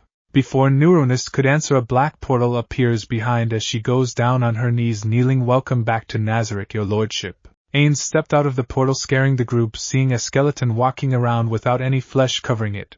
Ains raises his hand. "Thank you for looking after these prisoners, Neuronus. I would like to speak to their leader alone." Neuronus gets up, nodding as the ice moblins open the cell door, allowing their master in as he approaches Hinata, whom tries to get away, but something stops her. "Don't bother running before you were put inside this cell. A magic spell was casted on you to not allow you escape," Neuronus stated. Ains stands above the former Hyuga heiress, whom closes her eyes in fear. "Please don't.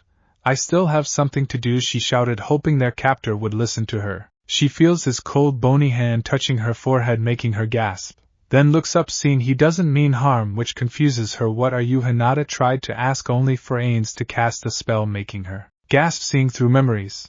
Not just any memories, but ones of someone that was precious to her, and she thought he was gone. Ains removes his hand whilst the group looks towards their leader with worry, not daring saying anything as they can't comprehend what they saw. In their view, the skeleton just touched Hinata's forehead, then the girl gasped as tears run down her face. She looks up with a hopeful gaze. Naruto-kun? Yes, Hinata-chan, I'm sorry it took me this long to come back, Ains stated. Hinata's tears increased as she jumps, hugging the Overlord, crying loudly, I don't care, you're finally back, she continues, sobbing as tears fall on the undead king, who feels something that he missed all this time. Something that no matter what his minions tried to do just couldn't give him.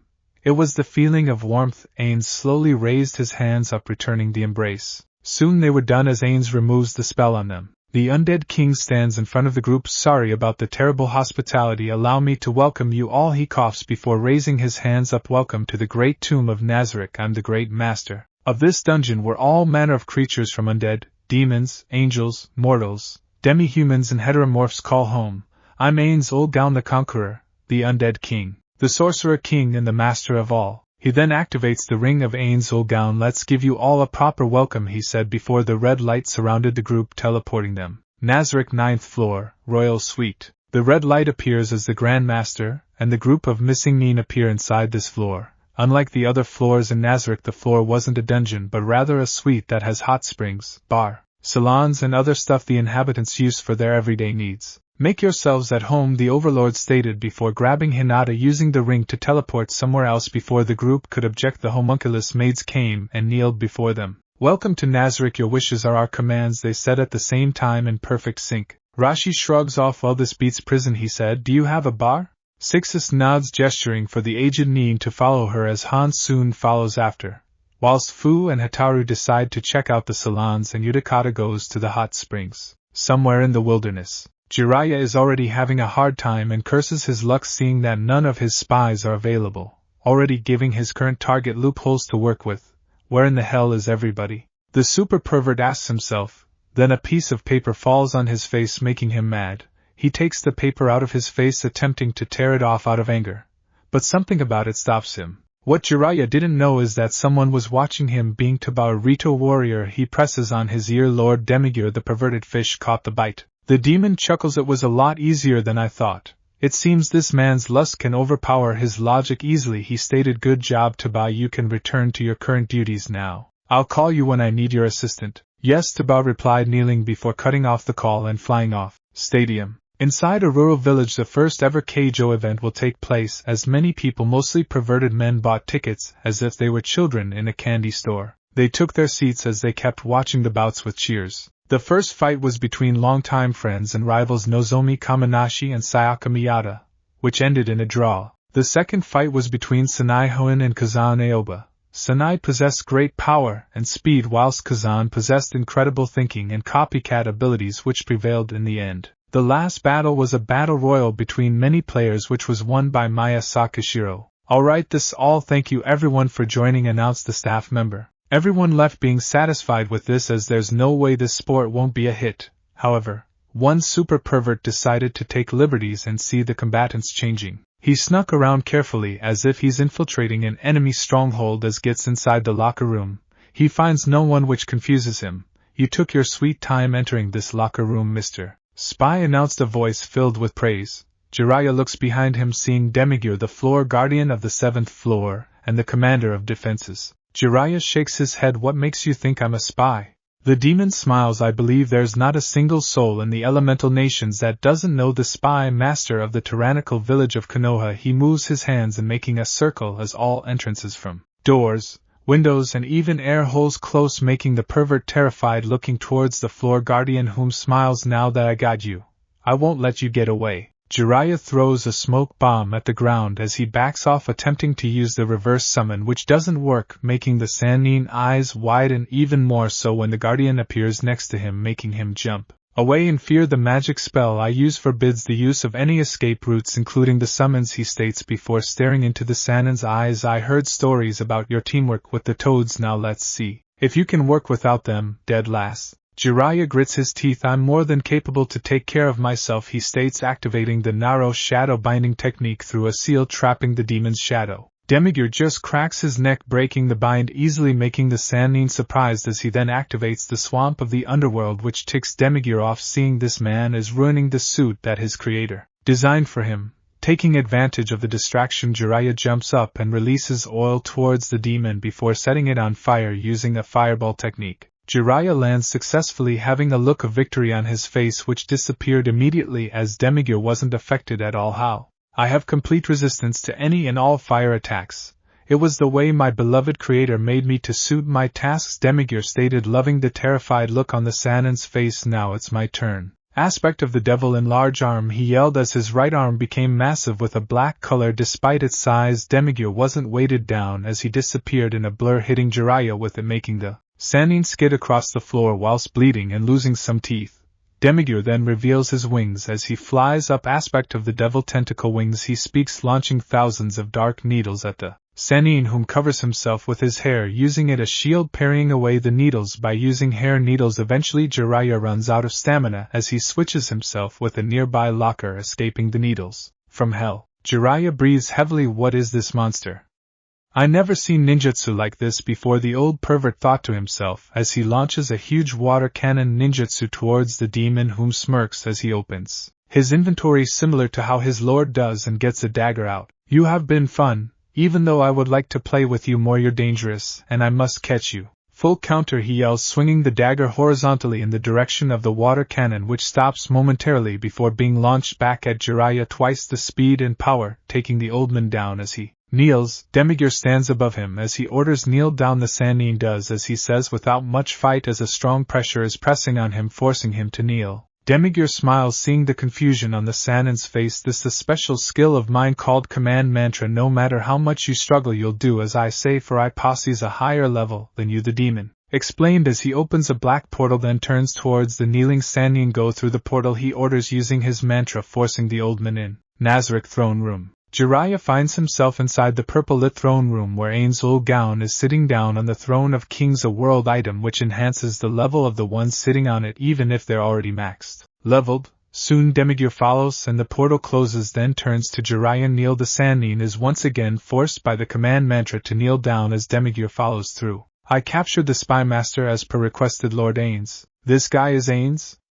Jiraiya thought to himself, seeing he fallen into a trap. Good job, Demigur. Now do the rest, Ain's commanded as the demon god, and used the command mantra to have Jiraiya confess everything from the location of the QB, Konoha's loopholes, secret entranceways, plans, and pretty much everything. Jiraiya looks down in shame, seeing how easily he confessed all of this top-tier information, and now Konoha is more screwed than before as this new threat has gained everything. No, I really fucked up, he thought to himself, trembling from fear and shame as the Pleiades take away all of his seals and contract. Ain's gets up from his throne, approaching this man. No, this trash that abandoned his responsibilities to him. Now, Jiraiya, before I get rid of you, I want to know, why did you abandon me? What? Ain slams the staff next to the pervert, making him tremble further. Don't play dumb with me. You were my godfather, you were supposed to look after me. But no, you chose to betray me. Jiraiya looks at the Overlord with fear. Naruto? I was called that once. It's quite a shame that my name came from you, a man who betrayed my father, Ain stated. Jiraiya scowls. He's not your father. Minato is a great shinobi whom life ended because of you. I see, so you blame for my father's death even though it wasn't really my fault, Ain's deduced. Kushina is to blame too, that bitch carried you and gave birth to you to kill Minato, Jiraiya stated, angering Ain's, who swung the staff, cutting off the Sannin's left arm, making him scream in pain. How dare you? How dare you speak like this about my mother in front of me? Ain's shouted as the throne room trembled from the Overlord's anger as a powerful, furious purple aura envelopes him. Not only that, but you speak like you did everything for my father, and furthermore you dare ruin this place me and my friends made with your disgusting tongue. Ain's screamed loudly in anger until the repressed emotion skill of the undead kicks in, calming him down. The Overlord breathes in relief. Sorry about my temper, he apologized to the present forces, whom just nod. Ain's returns to his throne. It doesn't matter what you think of me, super pervert. You outlived your usefulness, so I'll get rid of you. Jiraiya looks scared from the display of anger and the statement his former godson gave him. Now, Naruto, please don't do this, he begged. Think about Minato and the third, they wouldn't want this. Ains hits the staff, stopping the pervert from talking. My father already gave me his blessings to hate everything about him, including that village, and I'm more than certain that the third is turning in his grave. Seeing the village become a tyranny, his eyes flash. Before I kill you, I'll torture you like you tortured me. He laughs lightly, and I have the perfect punishment for you, super pervert of a Sannin. I'll banish you to Momwaro Island. All the men present, including Demigur and Seabass, gulped down. The aged butler approached his lord. My lord, are you certain about this? This fool won't survive and would kill himself, he advised. Ains nods. True, however, Demigur, use your mantra and have him unable to commit suicide. The demon adopts a large sadistic smile. With pleasure, he states, turning to the Sannin, and doing just that, then opens up the portal, forcing the pervert in it. Momwaro Island. Jiraiya finds himself in this island as he goes around not really seeing anything wrong here. Then he spots a woman. Adopting a perverted grin, the Sannin walks over to her. Hey, they're beautiful. Do you have a map? The woman turns around, revealing herself as a man in drag, scaring the Sannin. Hey, girls, there's a new man here, he yells as other men in drag arrive, chasing Jiraiya, who wishes to commit suicide but is unable. Nazarick throne room. Ains drinks a bit of liquor to calm himself for his coronation ceremony as the new daimyo of Wave, and to carry out his plans with the new information he got from Jiraiya, whom is now suffering. The people of Wave gathered in front of the gates of the daimyo's palace, waiting for the introduction of their new daimyo. The waiting was over as Shelter Bloodfallen had appeared on the ramp. Ladies, gentlemen, and children of all ages, inhabitants of this beautiful piece of land, please allow me to introduce to you our new daimyo, the great Ains Olgown. As Shelter introduced her master, the purple curtains behind her opened, revealing the Overlord in his usual disguise of simply buttoning his robe, wearing gloves and the mask of envy. Ains walked forwards as Shelter stepped aside, kneeling before her master. The undead king raised his hand, stopping the people's cheers. Thank you. Thank you, he coughs as he starts addressing people of Wave. For 3 years you were harassed by the forces of Konoha, the so-called strongest shinobi village, until recently, where they killed my predecessor, the former daimyo, completely taking control of this beautiful land while turning its people into slaves. He began in order to gain their support. However, thankfully I finally emerged and interfered, putting an end to this oppression. So, I ask you now, is there any objections to my rulership on this land? No, you're the one true ruler. We prefer being ruled by you. Then Konoha's bastards, shouted a man. Yes, he's right, you came and saved us when we were in our last moments, a woman shouted. My lord, I believe the people here, including myself, are forever grateful to you, and the only way we can pay you back for everything you have done is by making you our daimyo. Tazuna spoke, so please accept this job. Tazuna is right, our hero is none other than you, Lord Ains. Long live Lord Ains, the people of Wave kept praising in loud voices. The floor guardians stood behind their leader with satisfied smiles. I have to say, this world seems a lot easier than many of the last ones, Shelter commented to her fellow guardians. Experience was key, not to mention their other option were tyrants, Cocytus answered. True, it was easy to establish a good home base, but we mustn't take things easy, for all this is to our Lord. Albedo reminded her fellow guardians. We weren't thinking of taking it easy at all, right, Mare? Aura defended before asking her brother for vouch for her. Yes, Mare replied nervously. I'm already aware of that, and thus captured the spymaster to ensure he won't cause problems, as well as going where Shelter left off, Demigur stated, getting an angry tick from the vampire. Ains lifted his hands up. Now, are there any questions from the other nobles? The Sorcerer King asked, turning to the new appointed nobles who were handpicked by Demigur after the death of the former nobles who were killed by Konoha forces. That is, of course, after eliminating the puppet nobles Konoha put in charge. Lord Ains, I'm currently concerned with our standing in the elemental nations. One noble began, given the current circumstances from being invaded by Fire Country, who possesses a lot of power, the formation of an anti-Fire Country alliance, and the forces of Orochimaru and the Akatsuki organization. What is our standing in all of this? I'm curious as well, since our country is very important for trade, meaning the anti-alliance will capitalize on how we were almost turned into a puppet state and convince us to join them. However, despite being tyrants, Konoha possesses a lot of power, meaning if we provoke them, our country might be finished. Another noble spoke. This is an interesting question, but rest assured I already decided on our next courses of action. Ains reassured the nobles. For now we'll remain neutral, and as for allies, I'll open a series of games here, inviting all countries to take part in, and we'll be part of them too. From these competitions we'll see where our standing is going to be. Tomorrow I'll send messengers to all my fellow daimyos of these games. The nobles nodded to one another, seeing the benefits of this idea. Not only will they get a better picture of their surroundings, but it'll be a successful advertisement stunt. After the announcements were finished, Ains left the stage as he entered his new palace, being accompanied by his 4 guardians. They reached the throne room as Ains sat upon his new throne while the guardians kneeled before him. "Now what updates do we have, Demigear?" the sorcerer asked. "Thanks to the vigilante group led by Hinata as well as the 7 deadly sins and of course you and Lady Albedo, we have possession of 5 of the 9-tailed beasts. These include the 1 tail, the 4 tails, the 5 tails, the 6 tails and the 7 tails," Demigear answered. "We also have gained 2 of the 10 tails rings that belong to Akatsuki members Deidre and Sasori, lessening the group numbers as they are unable to recruit new members without these rings." "Explain," Ains demanded out of curiosity. "From what my tortures gathered from Jiraiya's captured spies, these rings are special and non-replicable since they came or claim to come from the mentioned 10 tails monster, as they were unable to recruit a 10th member after Orochimaru stole the 10th one during his defection," Demigear explained. "I see. What about the puppets that belong to Sasori?" Demigear smiled. "They are better than before and will serve us well. Our engineers have turned them into killing war machines capable of mass destruction." Ains nodded. "Consolidating used these puppets to amplify security on our country." "Yes, milord, and I believe since Jiraiya's elimination we should call back our spies since they'll represent wave during the games and be replaced by others," Consolidating suggested. "I was planning on that," Ains revealed before turning over to Shalter. "Shalter, I have another mission for you." "What is it, milord?"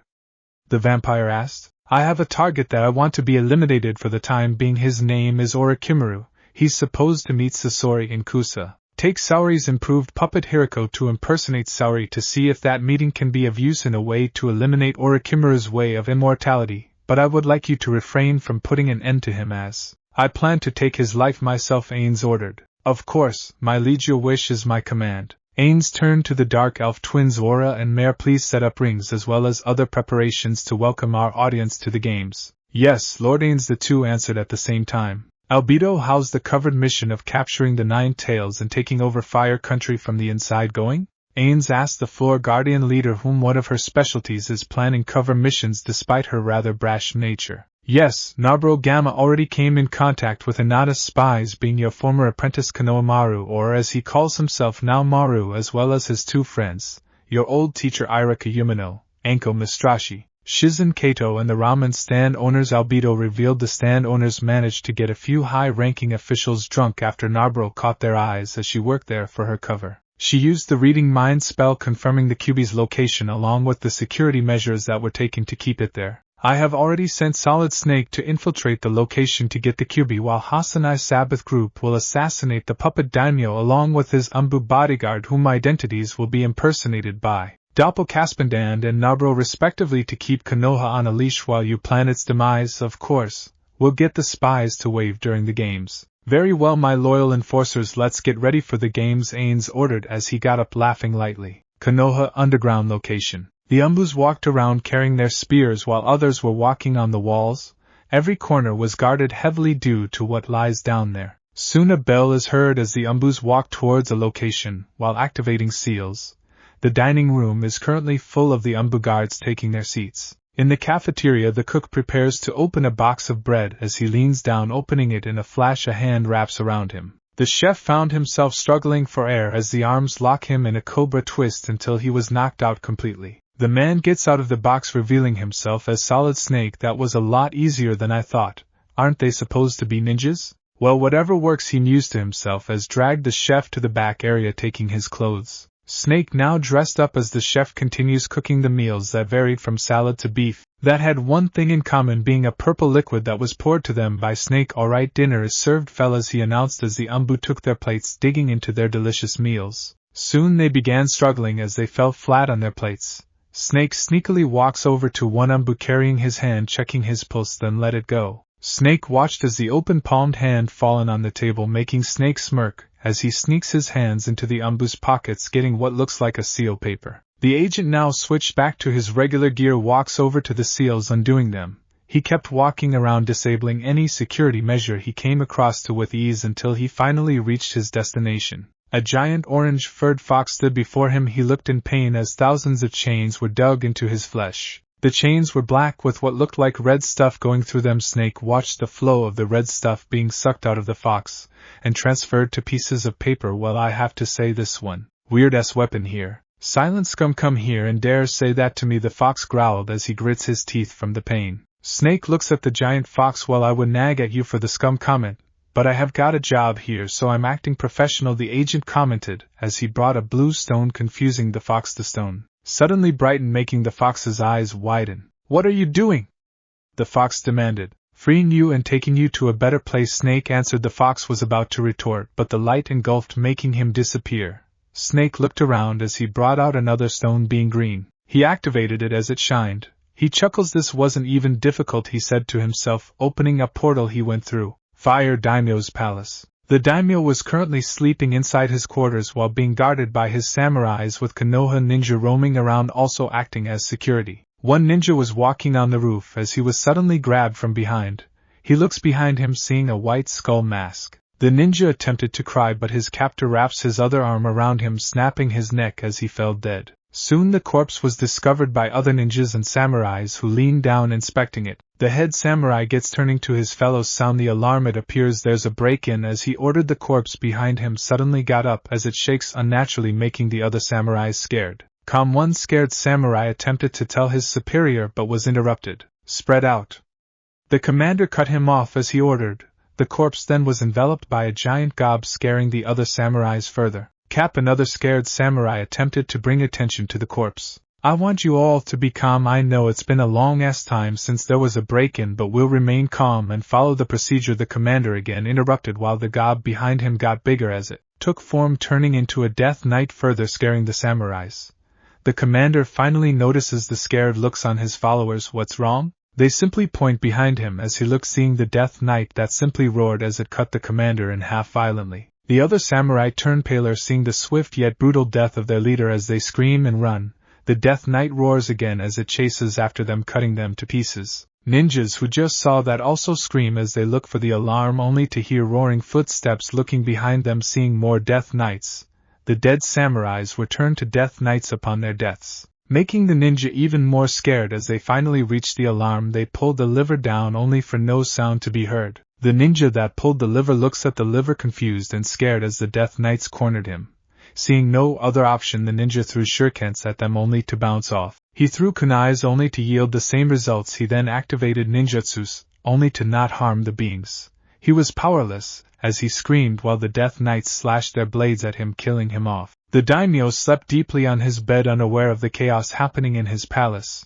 Soon the doors of his quarters slammed open, waking him. He was about to yell at the person that woke him up, only to welcome by a terrifying sight of a samurai being bloody, the left half of his head along with most of his left side being cut, with blood pouring out from him like a fountain. He fell down flat on his face, dead. Umbu, save me! The daimyo ordered his personal Umbu to come to his aid, only for a corpse of said Umbu to fall on him, causing him to scream. Pathetic. Is this really the monarch of this land? Asked the young man's voice, being Lubbock. Tell me about it. He's more pathetic than Prime Minister. Honest, another voice agreed, being Bullet. Guys, it doesn't matter, we're here to do our job, scolded a girl's voice, being Akim. Come on, Akim, you can't fault them. I mean, this guy is pretty pathetic if you ask me. Leone spoke in the guy's defense. Soon all of Night Raid's members had appeared, surrounding the fire daimyo. The daimyo gives his best menacing gaze at them. Who are you? And how dare you break into my palace? The group of assassins weren't intimidated as they continued looking at the daimyo as a very little threat, which causes the daimyo to grit his teeth and rage. How dare you? I'll execute you if you don't leave. Leone smirked as she got a dagger out of her pocket and threw it at the daimyo's feet, causing him to jump up out of fear. The lioness approaches the daimyo, sitting. Come on, execute me. Take the dagger and kill me. I believe in you. The daimyo looked terrified of the woman as he continued backing away until he hit something behind him. He looks up, seeing Narbro Gamma making scream loudly from terror, as he fell on his hands and feet trying to escape, only to be stopped by the battle maid, who simply stepped on his robe. He again screams loudly from terror as he starts crying, causing a tick on Narbro's forehead. Silence, then you're going to make me go deaf from your screams. The daimyo gets on his knees, raising his hands up. Please don't kill me and I'll give you anything. Money, status, favors, anything you want, just please don't kill me, he cried as he fallen down sobbing for his life. Narbro approached him as she sat on her knees, making the daimyo to look up, having a hopeful expression on his face that has tears cascading down. Narbro approaches him, bringing a sword out before the daimyo could scream. Narbro in a flash cut him in half. Pathetic fool, if you break down and cry easily. Then what possibly can you offer me that milord didn't already give me? Narberl asked before looking over to her shoulder. Caspindan, have you remembered the Dung's appearance?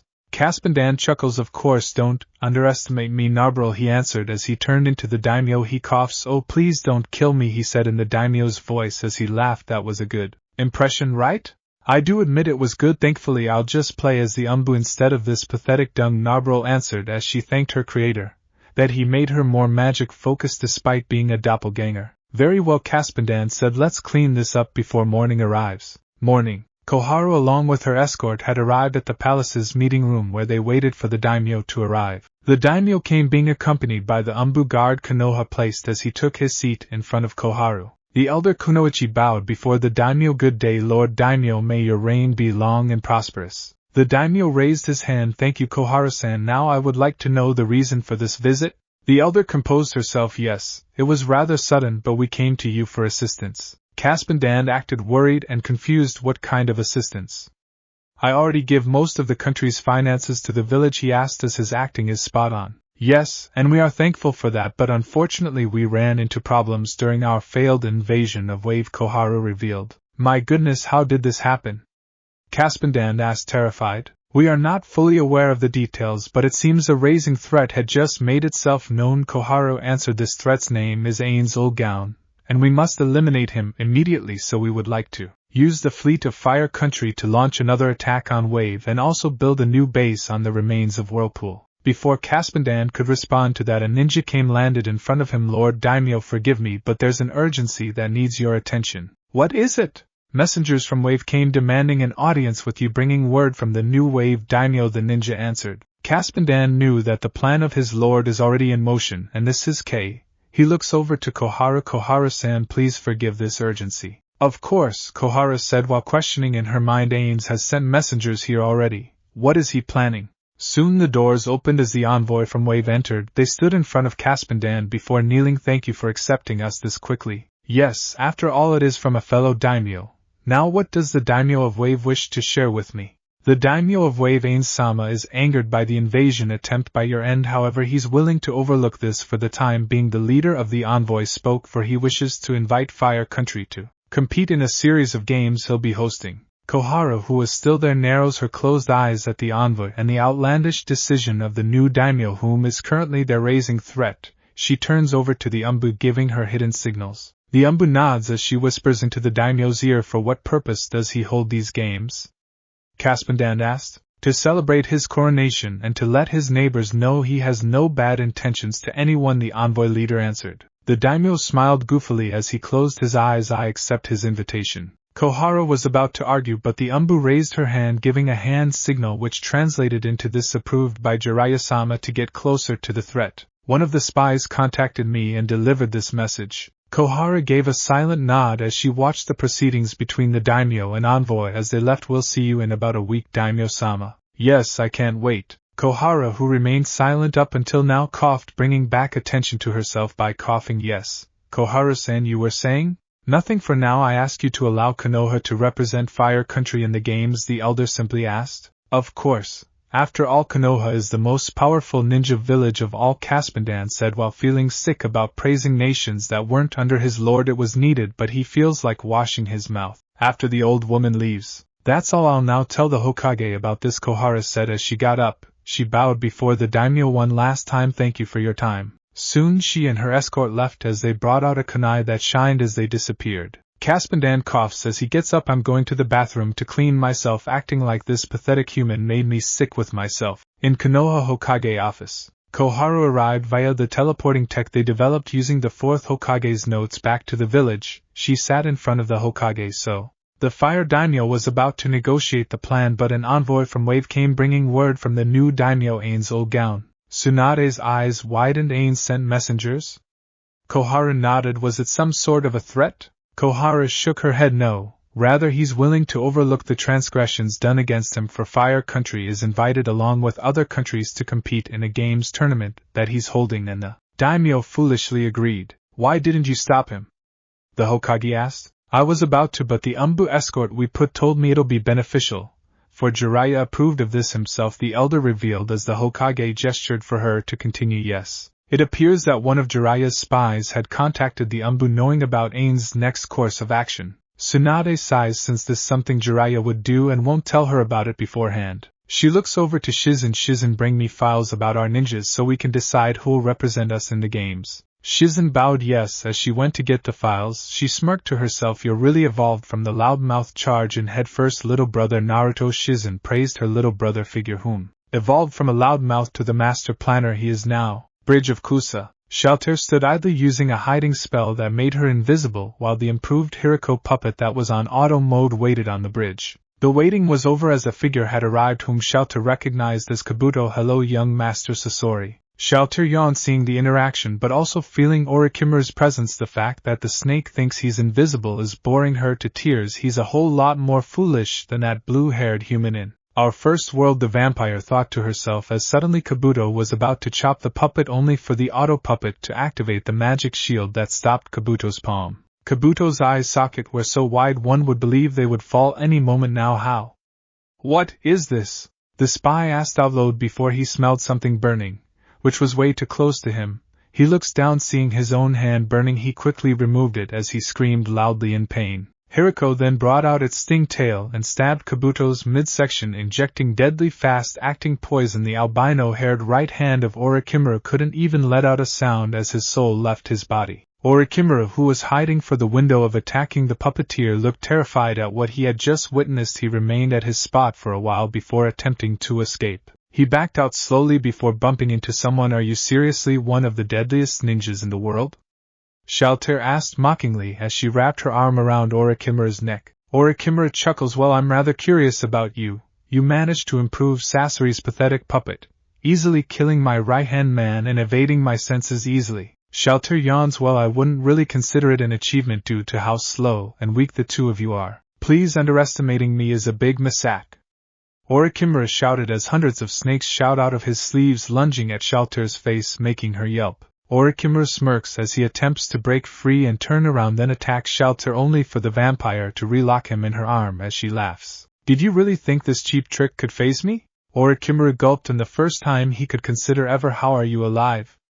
Let alone being able to still lock me like this? The vampire chuckled. I have complete resistance to all poisons, for it was the way my creators, the supreme beings, wanted me to be to suit the tasks they gave me. Orochimaru became intrigued at her comment. Maybe he could track down these supreme beings and learn their secrets. However, as he was thinking about it, Shelter sighed as she dug her fangs on his neck, causing him to scream as she sucks a huge amount of his blood, enough to keep him out cold but not dead. Shelter gets on the bridge, dragging Orochimaru down with her as Hiriko approached the two.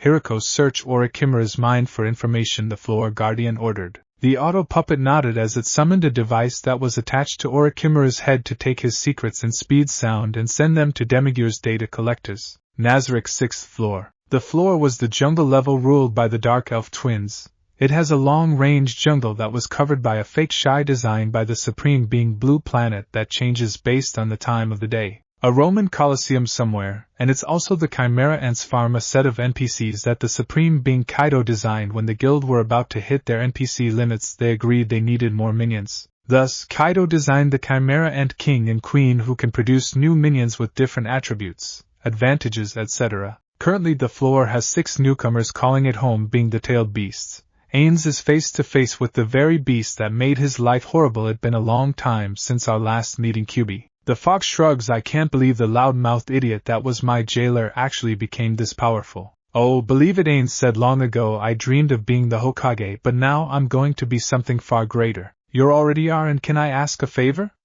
The fox spoke seriously. Ainz's eyes shone before he answered. What is it? When it's time to destroy that shitty village, can I join? After all, these fools have been draining my chakra and using me as a mass weapon factory, and I would like to pay them back. I see no reason why I shouldn't. The fox smiled. Excellent. A light shone close to Ainz, being Demigure, whom used the ring of Ain's old gown to teleport to the floor. Ainz turned around, giving Demigure his attention. The demon kneeled before his master. Ainz-sama, the messengers returned bringing good news. Many daimyos, including those who have the 5 major shinobi villages, have accepted your invite. What about Caspandand? The demon smirks. It was a rather easy task for our assassins, and Konoha are still unaware about Jiraiya's capture. Rather, according to Shizen Kato, they believe they are the ones who have the upper hand on us. Lastly, Shaltir and the improved Hiriko had succeeded rather easily in their mission. It appears the secret to Orochimaru's immortality stems from the cursed seals. Elaborate. It seems the cursed seals have essence of his chakra, meaning whenever he's killed, he could use the chakra of the cursed seals to reborn, however it comes at the cost of losing the cursed seals. Shaltir also eliminated his right-hand man Kabuto while discovering his numerous secret bases. Ains looked up thinking before looking back to Daimyo. Prepare task forces to wreck Orochimaru's bases. Get rid of the curse seals except for the one that Sasuke Uchiha posses, while Anko's seal will be removed when we get her, and finally order Shaltir to come back. Yes, Ains turned around, that is all. Daimyo got up as he kneeled one last time before teleporting. Ains sighs, looking up. Something on your mind, Kit? Kyubi asked. Yes, when I reunited with Hinata I was ready to marry her on the spot, but when she found out about other girls that are interested in me, she wants you to break it to them? No, she's okay with it, but she says that I'm cheating them, which honestly is true. Like all this time I devoted myself to living a new dream that I ignored simple things like this. And I can't really fault myself. Like Albedo and Shaltir were created by my friends, which makes them like their daughters. I can't violate my friends' daughters, and for those that my friends didn't make, well, I just wasn't interested at the time, or rather Hinata was always in my mind. Kyubi whistles. Well, that's tough, but let me tell you this. You are your own person, follow your heart. And I'm sure your friends are going to be fine about this, to entrust their creation's happiness to you. This my advice, you can follow it if you want or not. Ains looked at Kyubi with thankful eyes. Thanks, that actually reassuring. I never thought you would be so wise. Kyubi closes his eyes and grits his teeth in anger. Don't even think about me being stupid. After all, I lived inside you for 12 years. Well, thanks. Kyubi smirks. You're welcome. Well, once Shaltir arrives I'll have this talk with the girls, Ains stated before turning around. For now let's get ready for the games.